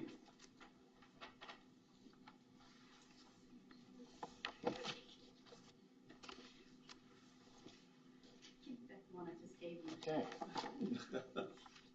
I don't do this whispering stuff. Sorry. Okay, we approved A and B already, correct? Yes, you approved the engagement. And You've the done your acknowledgement. We're on C. number 3 to consider approval of the board findings related to the amended agreement. Do we have an motion? Move to approve. I second. All right, we have a motion from Mr. Clem, a second Mr. Ben Poppy. Any further discussion? All in favor, raise your right hand. All right, motion passes 7-0. Next item is D, consider impossible action to approve the first amended and restated agreement under the Texas Economic Development Act for the limitation of appraised value property, maintenance and operations taxes of ExxonMobil Corporation, Texas Taxpayer ID. Oh my gosh, that's a lot of numbers. Number 11354090059, Texas Comptroller Application 1275. Board members, you already have been presented with the finances related to this and adopted the board findings. We present for your approval the agreement reflecting those financial terms. Okay. Do we have any? Do we have a motion? Move to approve. I second. We have a motion from Mr. Clem, a second from Mr. Ben Poppy. Any further discussion? All in favor, raise your right hand. All right, motion passes 7-0. Thank you, board members. Thank you. Thank you. Appreciate it, Rick. Thank you, Mr. Lambert. All right, next item is action item number E, consideration of authorizing the issuance, sale, and delivery of Goose Creek CISD maintenance tax notes, series 2019. Welcome, Mr. Sage, Mr. O'Hara. Good evening, President Poppy, Dr. O'Brien, members of the board. Kept it simple. I put it on one page for you here. So if you'll remember, last month you approved us going forward with the offering of your maintenance tax notes. Simply on the left-hand side of the page is what we're going to be looking at as far as guaranteed savings from the utility upgrades and things. And that totals over that 15-year period of $39,958,000 and change. We took bids on Thursday of last week. You can see on the top right-hand side, we got 4 responses.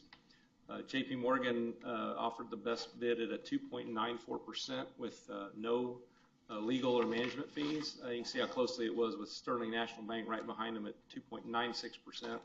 But they had a little higher rate, as you can see, and $7,500 some legal fees in there. So other two are a little further off, but it was nice to see those tight bids. So we're asking you to award the maintenance tax notes to JP Morgan tonight at that 2.94%. The bottom of the page kind of shows you how we modeled that. Again, over the life, the debt service will be lower than the savings that we intend to achieve with that 2.94% rate, and that's going to be a project fund of about it's going to be $31,623,200. We plan to close on the 21st.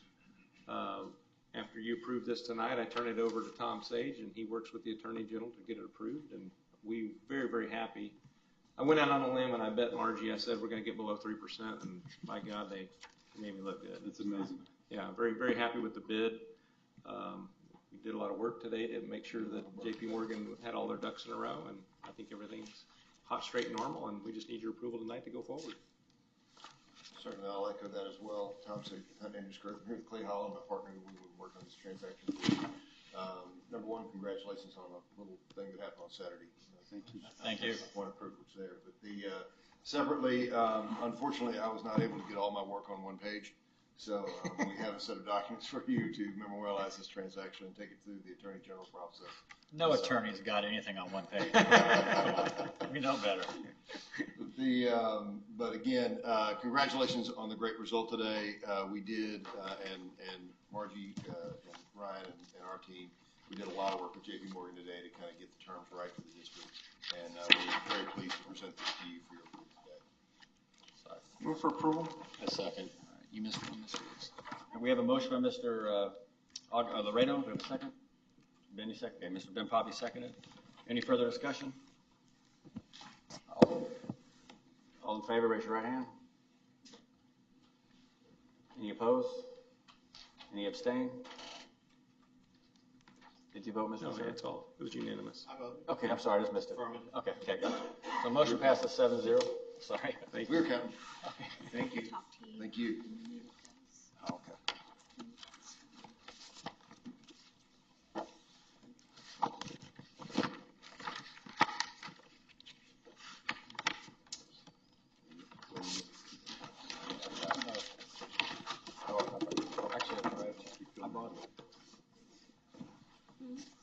Those are the ones. Those are what I have printed out.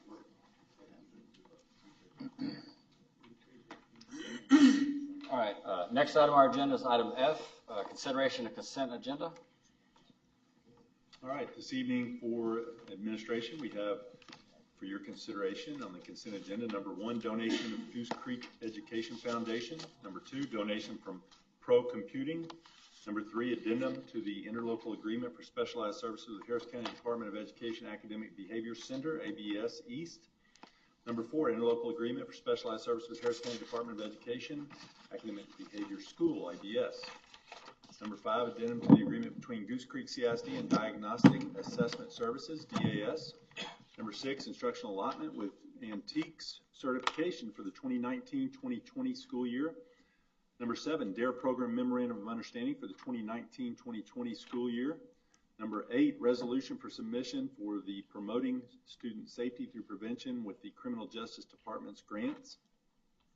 Number nine, revision to Board Policy DCC Local Employment Practices Continuing Contract. Number 10, GMP Package Amendment as submitted by and to amend the contract with Comex Corporation for the construction of facility condition assessment, FCA renovations, repair, and upgrades at district-wide facilities, new queuing lanes and parking spaces at Gentry Junior School and Hopper Primary School. Number 11, GMP Package Amendment as submitted by and to amend the contract with Bartlett Cock General Contractors, LLC for additions and renovations at Stewart Career Center and Kilgore Building Repurpose Phase 3 and associated project costs. Number 12, contract with Lockwood, Andrews, and Noonan, Inc. to perform program management for the 2019 bond major projects. Number 13, delegation of authority to negotiate prices and award RFP for the procurement of electricity. Number 14, second option to extend RFP for annual fire extinguishers and kitchen system inspection and related service.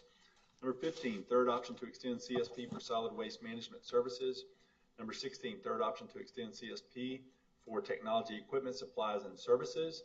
Number 17, first option to extend CSP for janitorial and maintenance services for the Goose Creek CISD Administration Building. Number 18, disaffiliate from Bowie Elementary PTO. Number 19, superintendent's expenditures. Number 20, tax refunds. Number 21, budget amendment. Administration recommends approval of the consent agenda. Can I ask a question? Yes. now? Questions or motions? Yes, go ahead.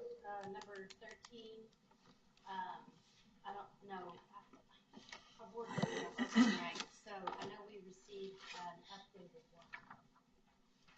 We're going to delegate the authority to Dr. O'Brien. Dr. O'Brien. Right, because the one that's in here that's popping up on me Correct. is to deputy superintendent. Okay.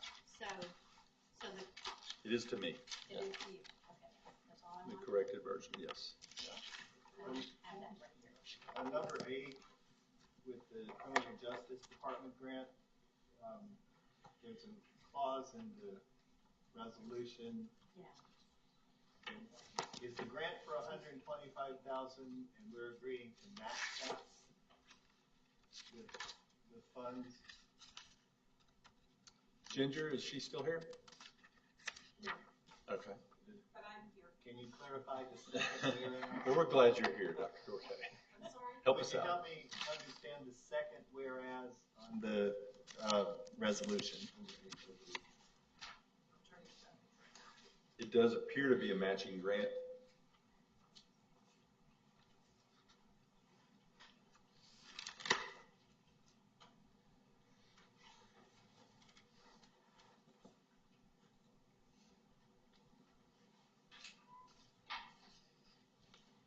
So on the application with the matching funds, That's what we're already doing. Sure. So it's we a- already put that funding into the program. Okay, so this is just renewing what we're already doing with no increase. Okay, thanks. And then on number 9, our revision is actually omitting DCC local. Is that correct? We're not rewriting anything.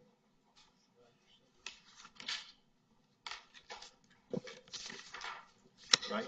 We would be omitting DCC local and making a recommendation for the term contract. So do we have to clarify any of the other steps? Is our board policy clear that you're going to move from probationary to term? Or do we need to clarify something This in that action, I policy? believe, does that. Okay, just by omitting DCC. Well, right above it on the cover page 276, it says we will currently full-time teacher will go to 2-year contracts. But do we need to develop a policy that says that clearly? I think we already have a policy, I believe, when we have the probationary and term contracts. It's already in place for employees that we currently have in the district. Okay. Because we do have term contracts already in the district. Okay, thank you. I'd like to pull F9, by the way. I'm sorry, what did you say, Mr. I wanted to pull F9 out of You're the. pulling it? Okay, then I'll ask my question after it's pulled. We just pulled number 9, is our 9, second. yeah. Any other items, questions, or any items we pulled? All right, do we have a motion?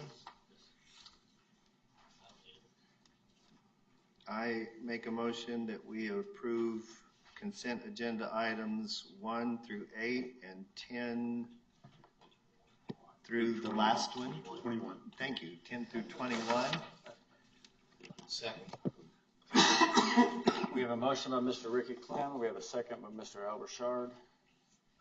Motion is to approve consent agenda items 1 through 8 and 10 through 21. Do you have any further discussion?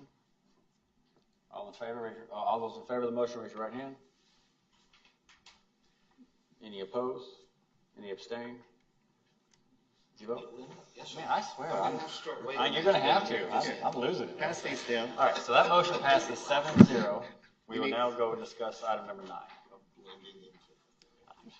I may need them.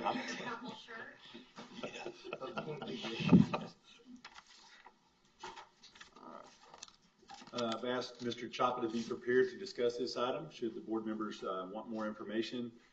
He does have a brief PowerPoint he can flash through to provide a little bit more information, or you can ask questions directly to him, whichever you prefer.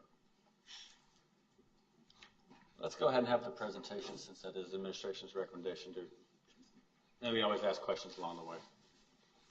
But we do have You had a question on regular start, yeah. You want to ask yours before, you want to wait? It's one of the, It's on the slide? Okay. Okay.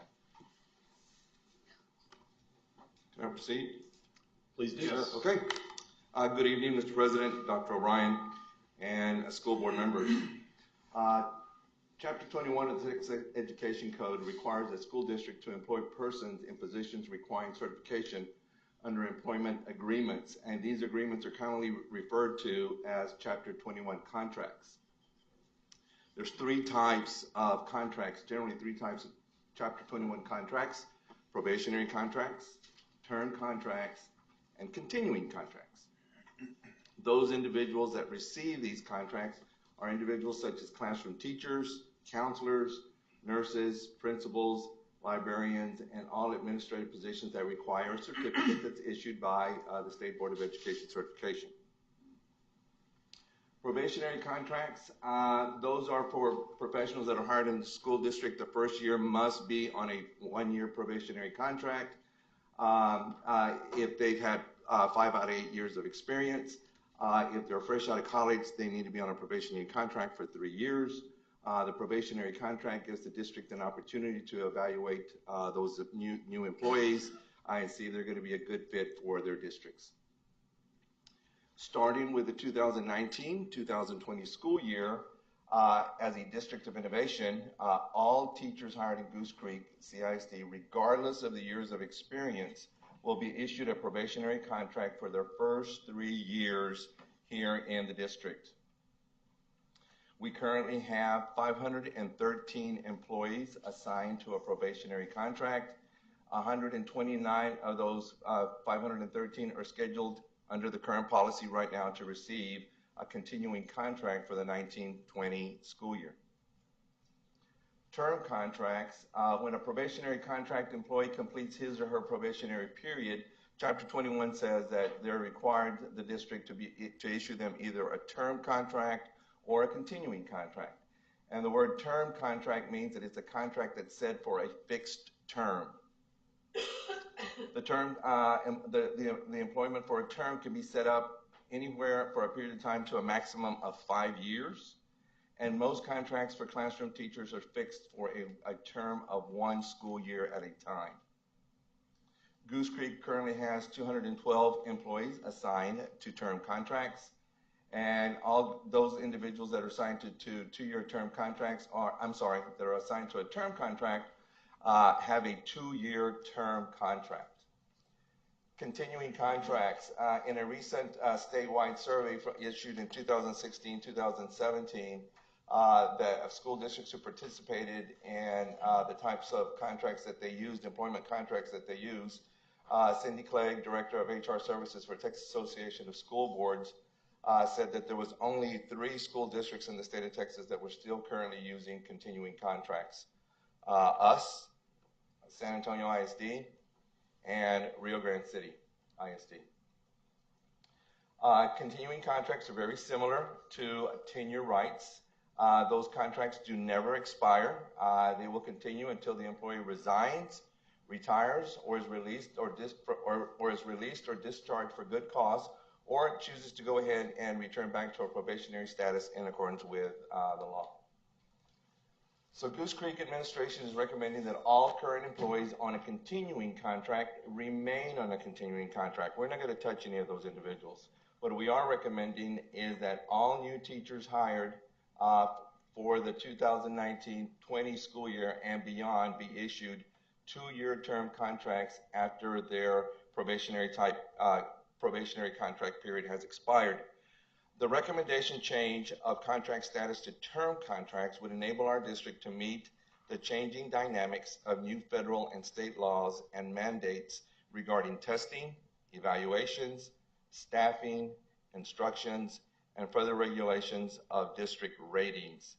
This change of contract status allows the Goose Creek administration empowerment to monitor instruction of students by providing meaningful direction whereby teachers are held accountable for their day-to-day workplace performance and instructional outcomes.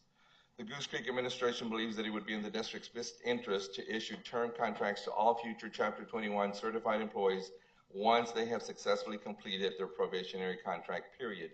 As I have shared in my presentation, we are addressing the 129 teachers who have completed their probationary period to be moved to a term contract. And again, there would be no change to any employee who is currently on a continuing contract. And I'll be glad to answer any questions.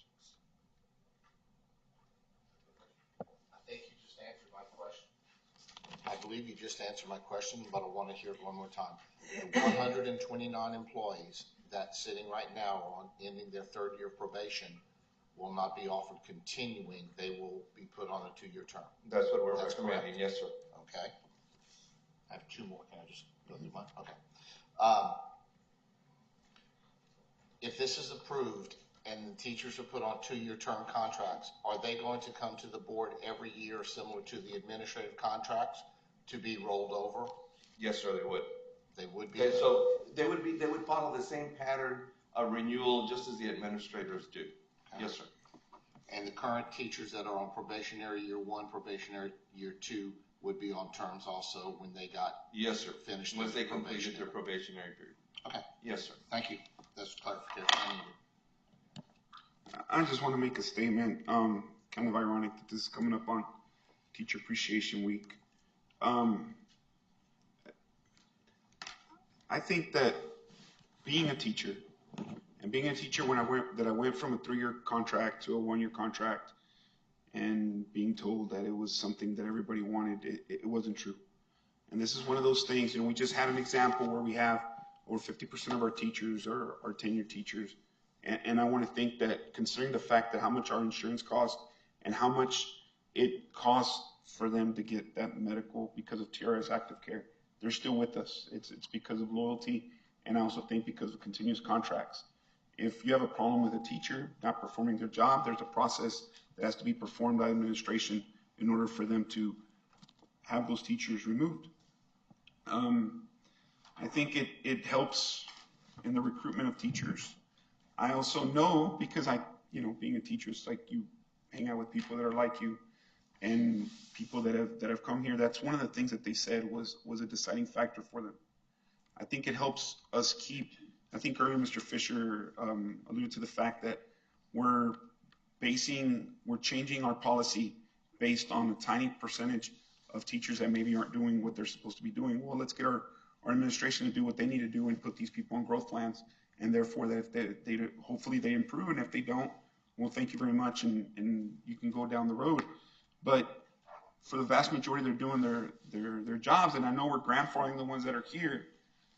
But what message are we sending out to our teachers? I mean, I know we can say that we can find other ways to compensate our teachers to have them to want to stay here and do different things like the clinic and stuff. Well, let's do that in addition to this, because guess what? This costs no money to keep good quality teachers and to have things that, and I'm going to tell you because I have family and I have close friends that work here, our insurance costs are not a reason to stay.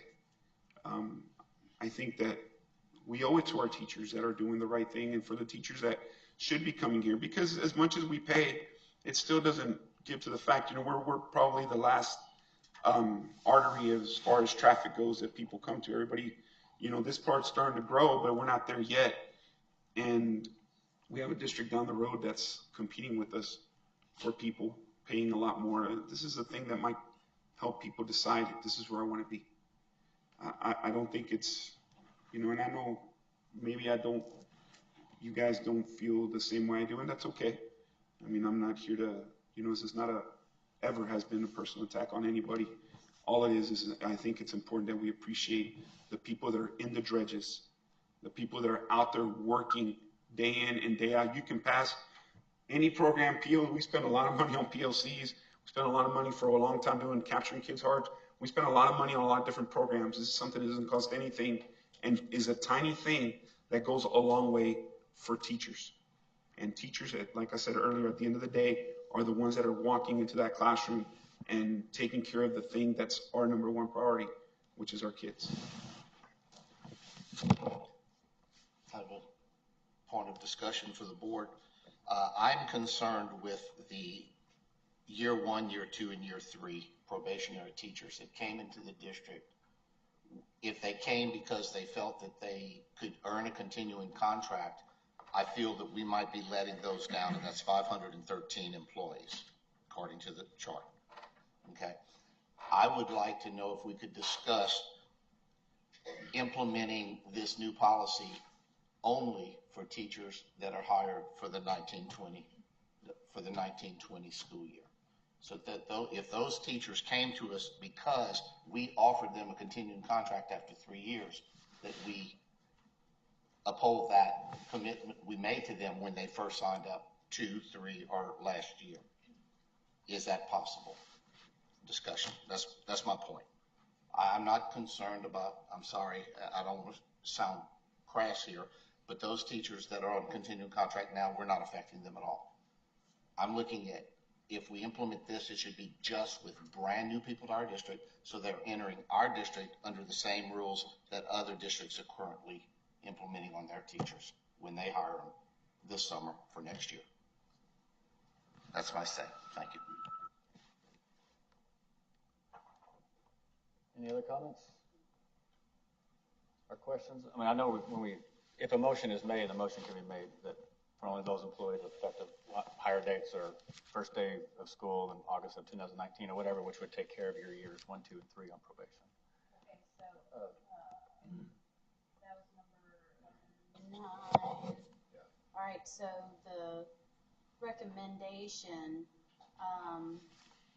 stop the issue of continuing contracts to all future full-time teachers effective May 7, 2019. Teachers completing their probationary contract period will be issued a 2-year term contract. So the recommended action specifically states that. Can we change our motion to not? Yeah, whatever the motion is, that make that a difference. Because Mr. Peebles is not sitting out there telling me no? No, we can change it. No, we can, no. Okay. Just checking. There have been many motions that have not quite been. Any lawyers in the room? Just 2 points up tonight, because we're going to implement a District of Innovation motion that everyone coming into our district starting this year is on 3-year probation, right? That's one thing we have to do. I'm very happy with that. That's already been We done. already did that. That's already been done. That plank was voted. Yes, sir. That was a couple months ago. All right. Anybody else have any questions? Well, part 2 of that Oh, recommended action was omission of board policy DCC local. That would still need to be on the. And DCC local states that the district will be issuing employees at the end of their probationary contract period, continuing contracts. Okay. Full-time teachers. Yeah, full-time teachers. Excuse me. So we would omit or change the wording there. Say it again. So we would omit that or just change it to reflect what? If we're moving to term contracts, then there wouldn't be the need for that policy any longer, because The only we other won't be option is issuing term. any yeah, we would only be issuing term, no longer continuing.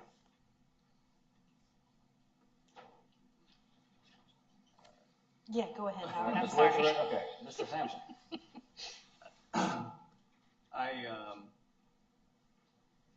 I feel that what we have now is working. But also, I can understand the point where they're coming from. But what I think that, and this is just my opinion, is if we do a better job of venting the people we have after a 3-year period, and understanding if we have good teachers and we don't have good teachers, then we still can keep the same policy we have now to have teachers continue on. Because if they're going to leave, they're going to leave 1 or 2 reasons.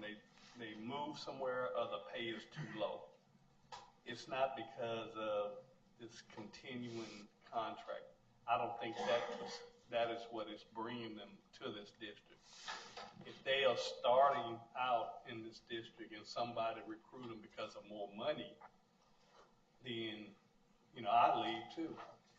But the bottom line, I think that, like that old saying says, if it ain't broke,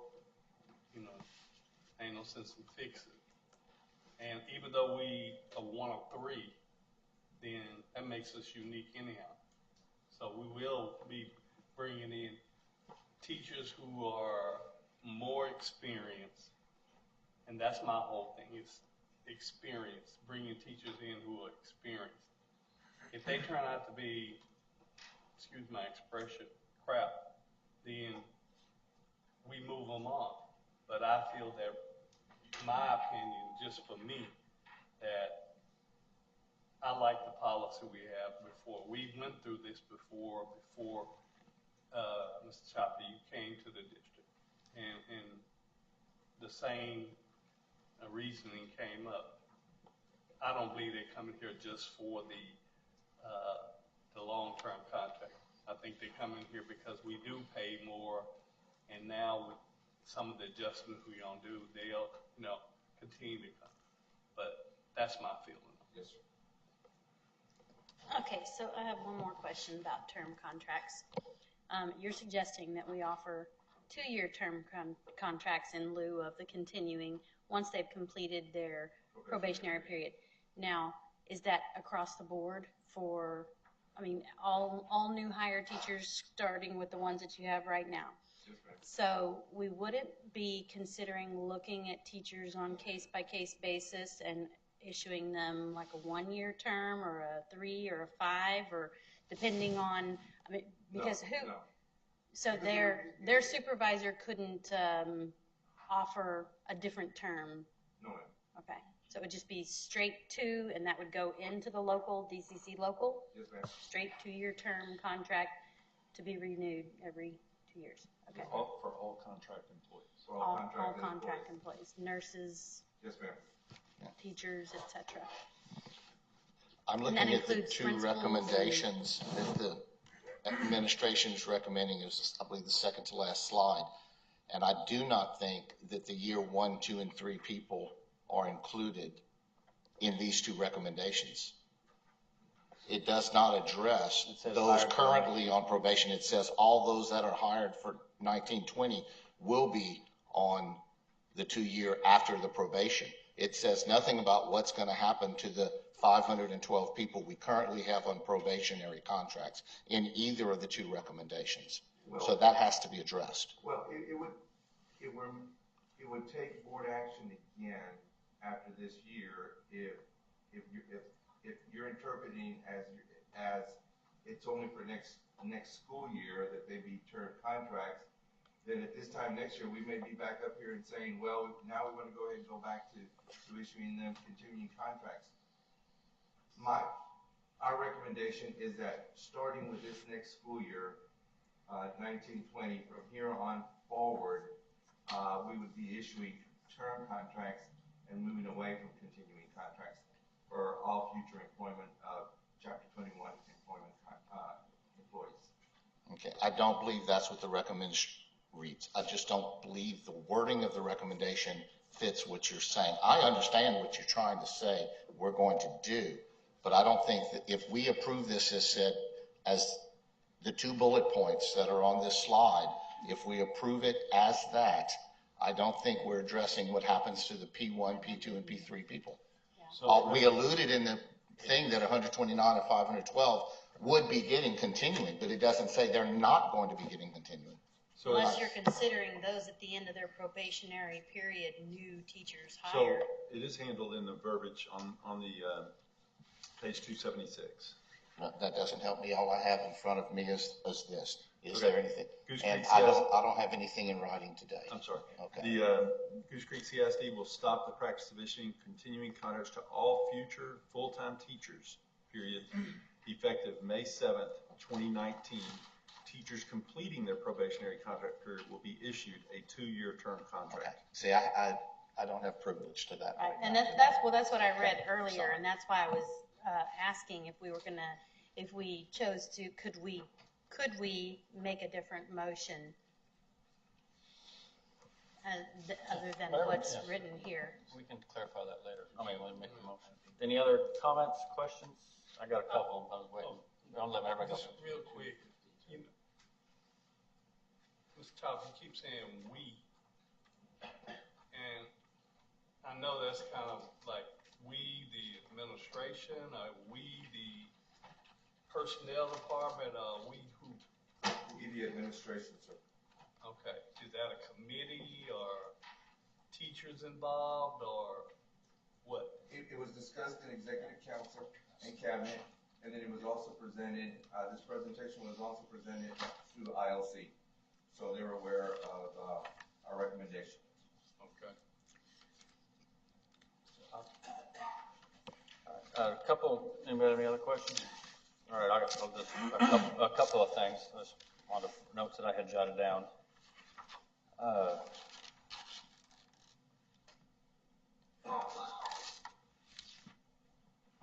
You know, I believe discontinuing continuing contracts in no way, shape, or form sends the message, or it shouldn't send a message. Hopefully, it's not constrained as that to our teachers that we don't appreciate them.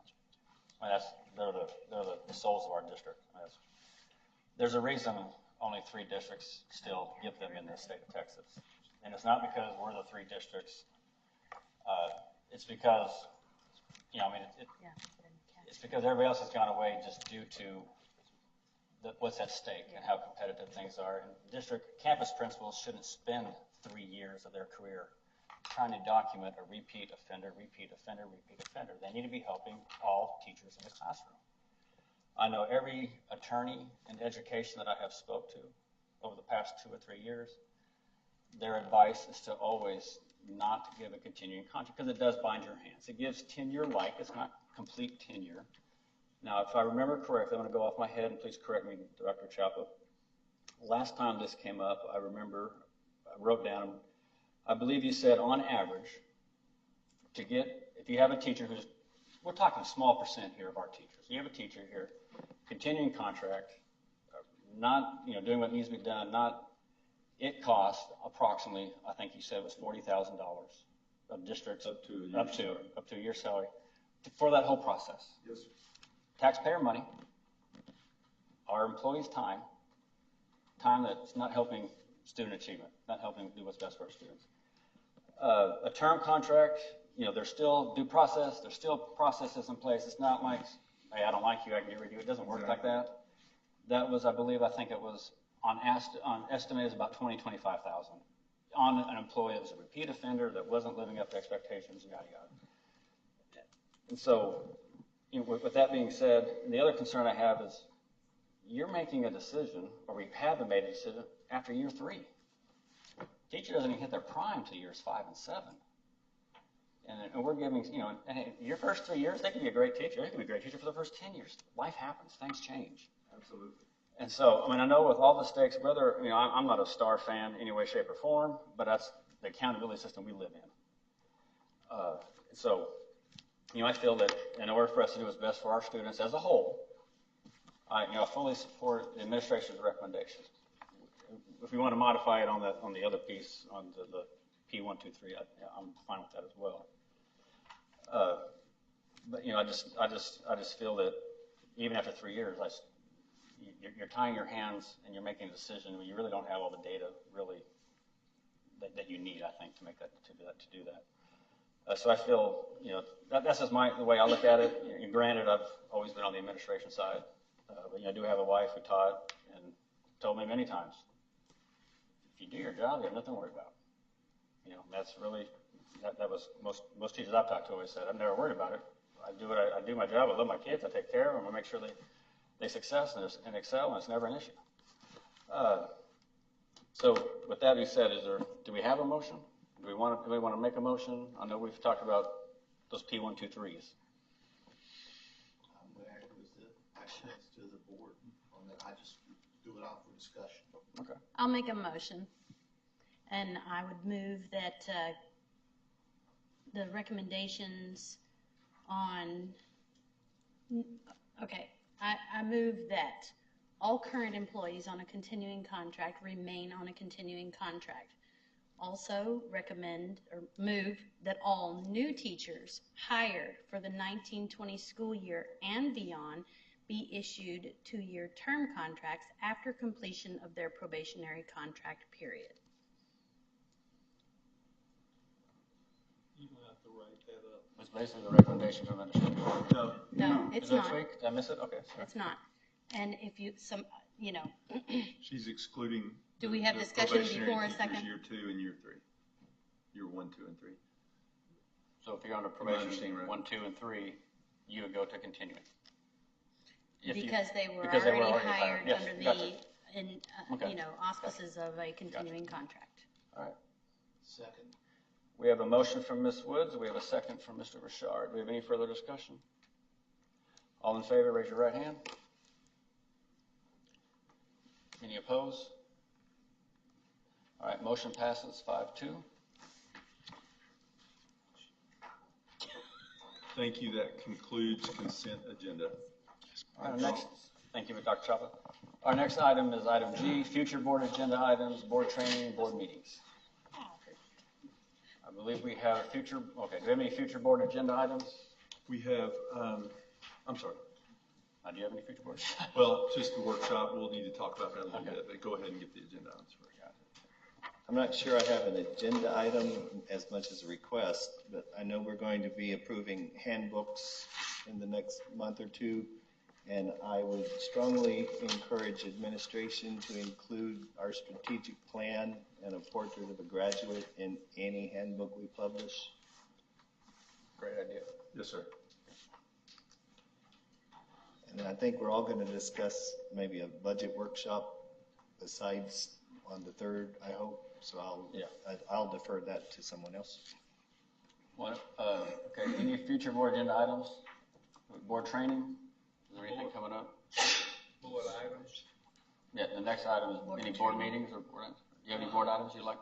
Yeah, I asked for it a month or so ago about the ratio of hiring in the district, but I never got anything.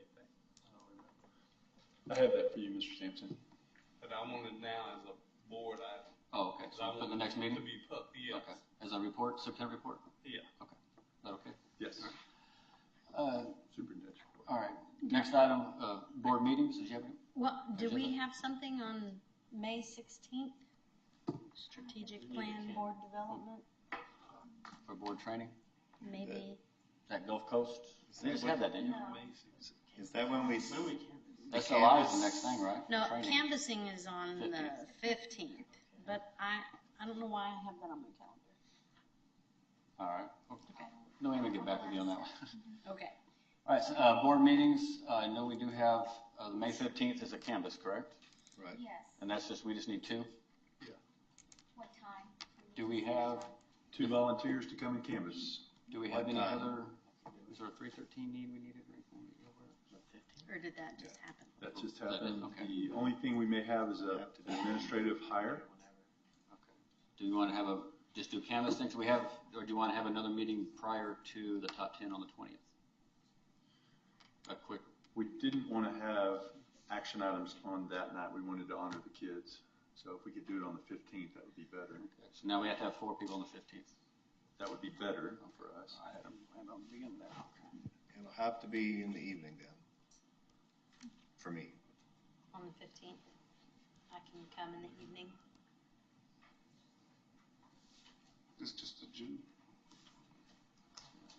It is actually, it was set for 6:30, the canvassing. But it could be any time that day. We usually try to do a little bit earlier when it's a canvas. I'm not available the 15th. I'm out on the 15th. As long as it's just 4 that can do it. Last month, I said I'm off that entire week. I'll be at I have a meeting at Region 4 that night. You're available in the evening? In the evening. Ben? Do you know if you're available? Maybe like 6. Okay, in the evening? Still May ready? 15th, it's gonna be like a 2-minute meeting. Yes. Well, yeah, it won't be very long. It's a canvas in the boat, which would take canvas about takes 5 minutes, and we may make one or 2 hires. I can be here in the evening. All right. So 6 o'clock? 6 o'clock rather than 6:30? 6, that's fine. I think we'll be through. You can do that? You got Through 4? Marge, did you have something? It would be possible if we approve bonders on that day.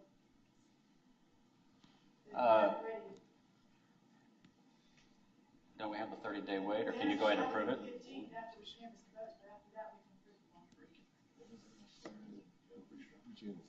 I'm fine with putting it on there, but I think I think there's a 30-day waiting period from the election for someone to appeal. You may be able to pass it on the 15th, you may not be able to do anything until after June 1. Maybe you couldn't issue it. Yeah. If Ryan says so, or Tom says so, go ahead. Okay, well then, yeah, they're fine. Yeah, they say it, that's fine. Sounds great.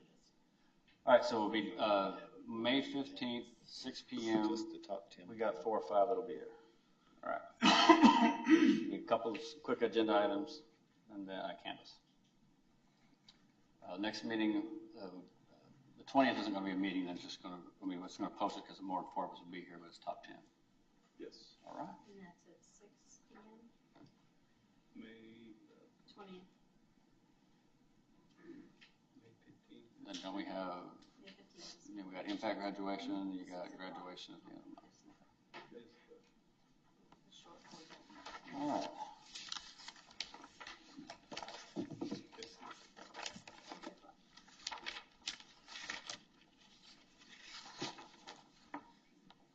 All right, any other future board agenda items, board training, or board meeting comments? All right. Next item is item H, closed meeting. The board will now recess into a closed session pursuant to the following section of the Texas Open Meeting Act, Texas Government Code Section 551071, 129, 072, 073, 074, 075, 076, 082, 083, 084, 087. No action will be taken while the board is in closed meeting. The time is now 9:35.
We will reconvene from closed session. Remind you that no voting took place in closed session. And for the record, we will state that Mr. Howard Sampson left at approximately 9:50 p.m. 9:45. He is no longer at the meeting. All right. Okay. At this time, administration would recommend consideration of personnel. Number 1, approve elections. Move to approve. All right, we have a motion from Mr. Ricky Clem. We have a second, Mr. Ben Poppy. Any further discussion?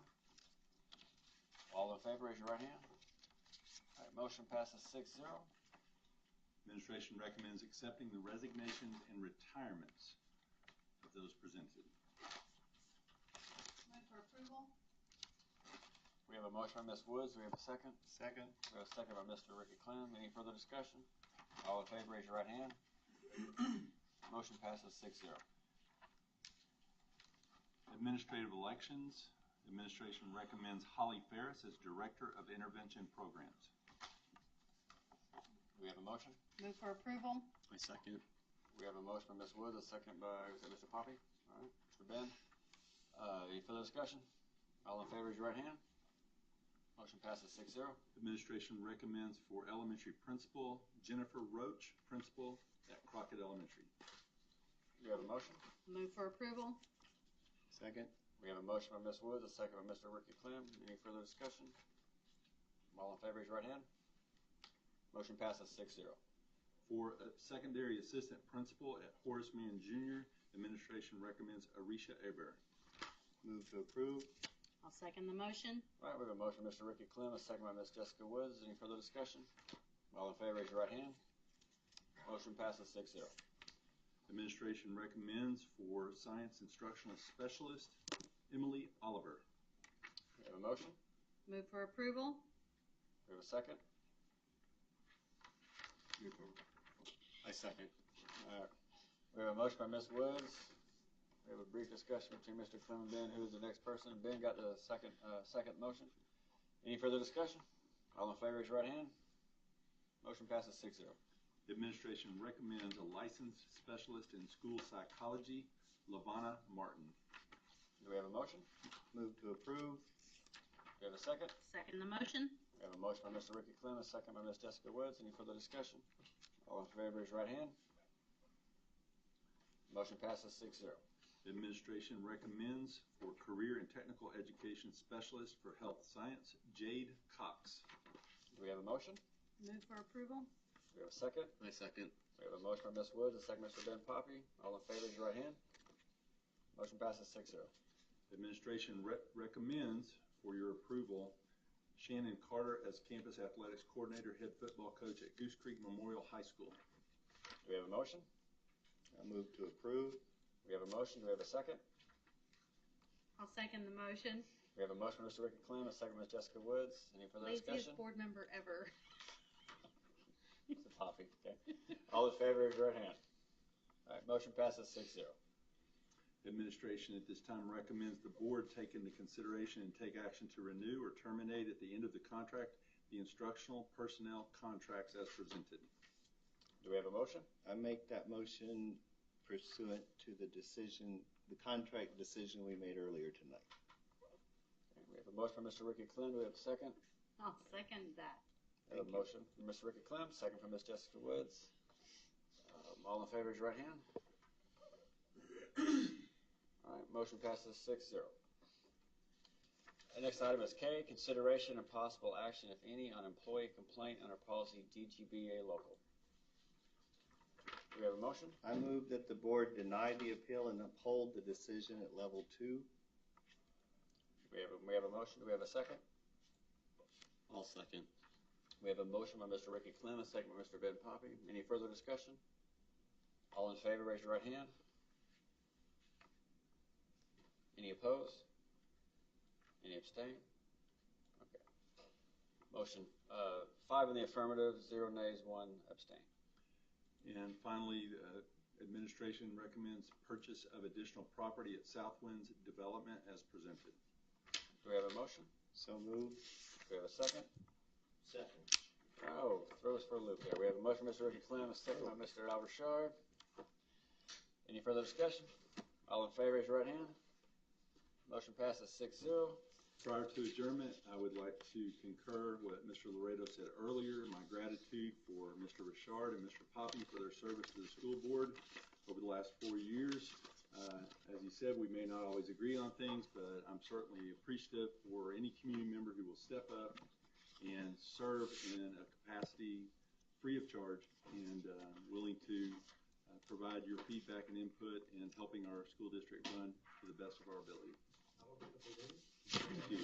Thank you You very got a much. crystal ball. I want a crystal ball. Thank you, Dr. O'Brien. Motion. We have a motion. We have a second. Second. All in favor? Raise your right hand. Motion passes. We are adjourned. 12:24 a.m.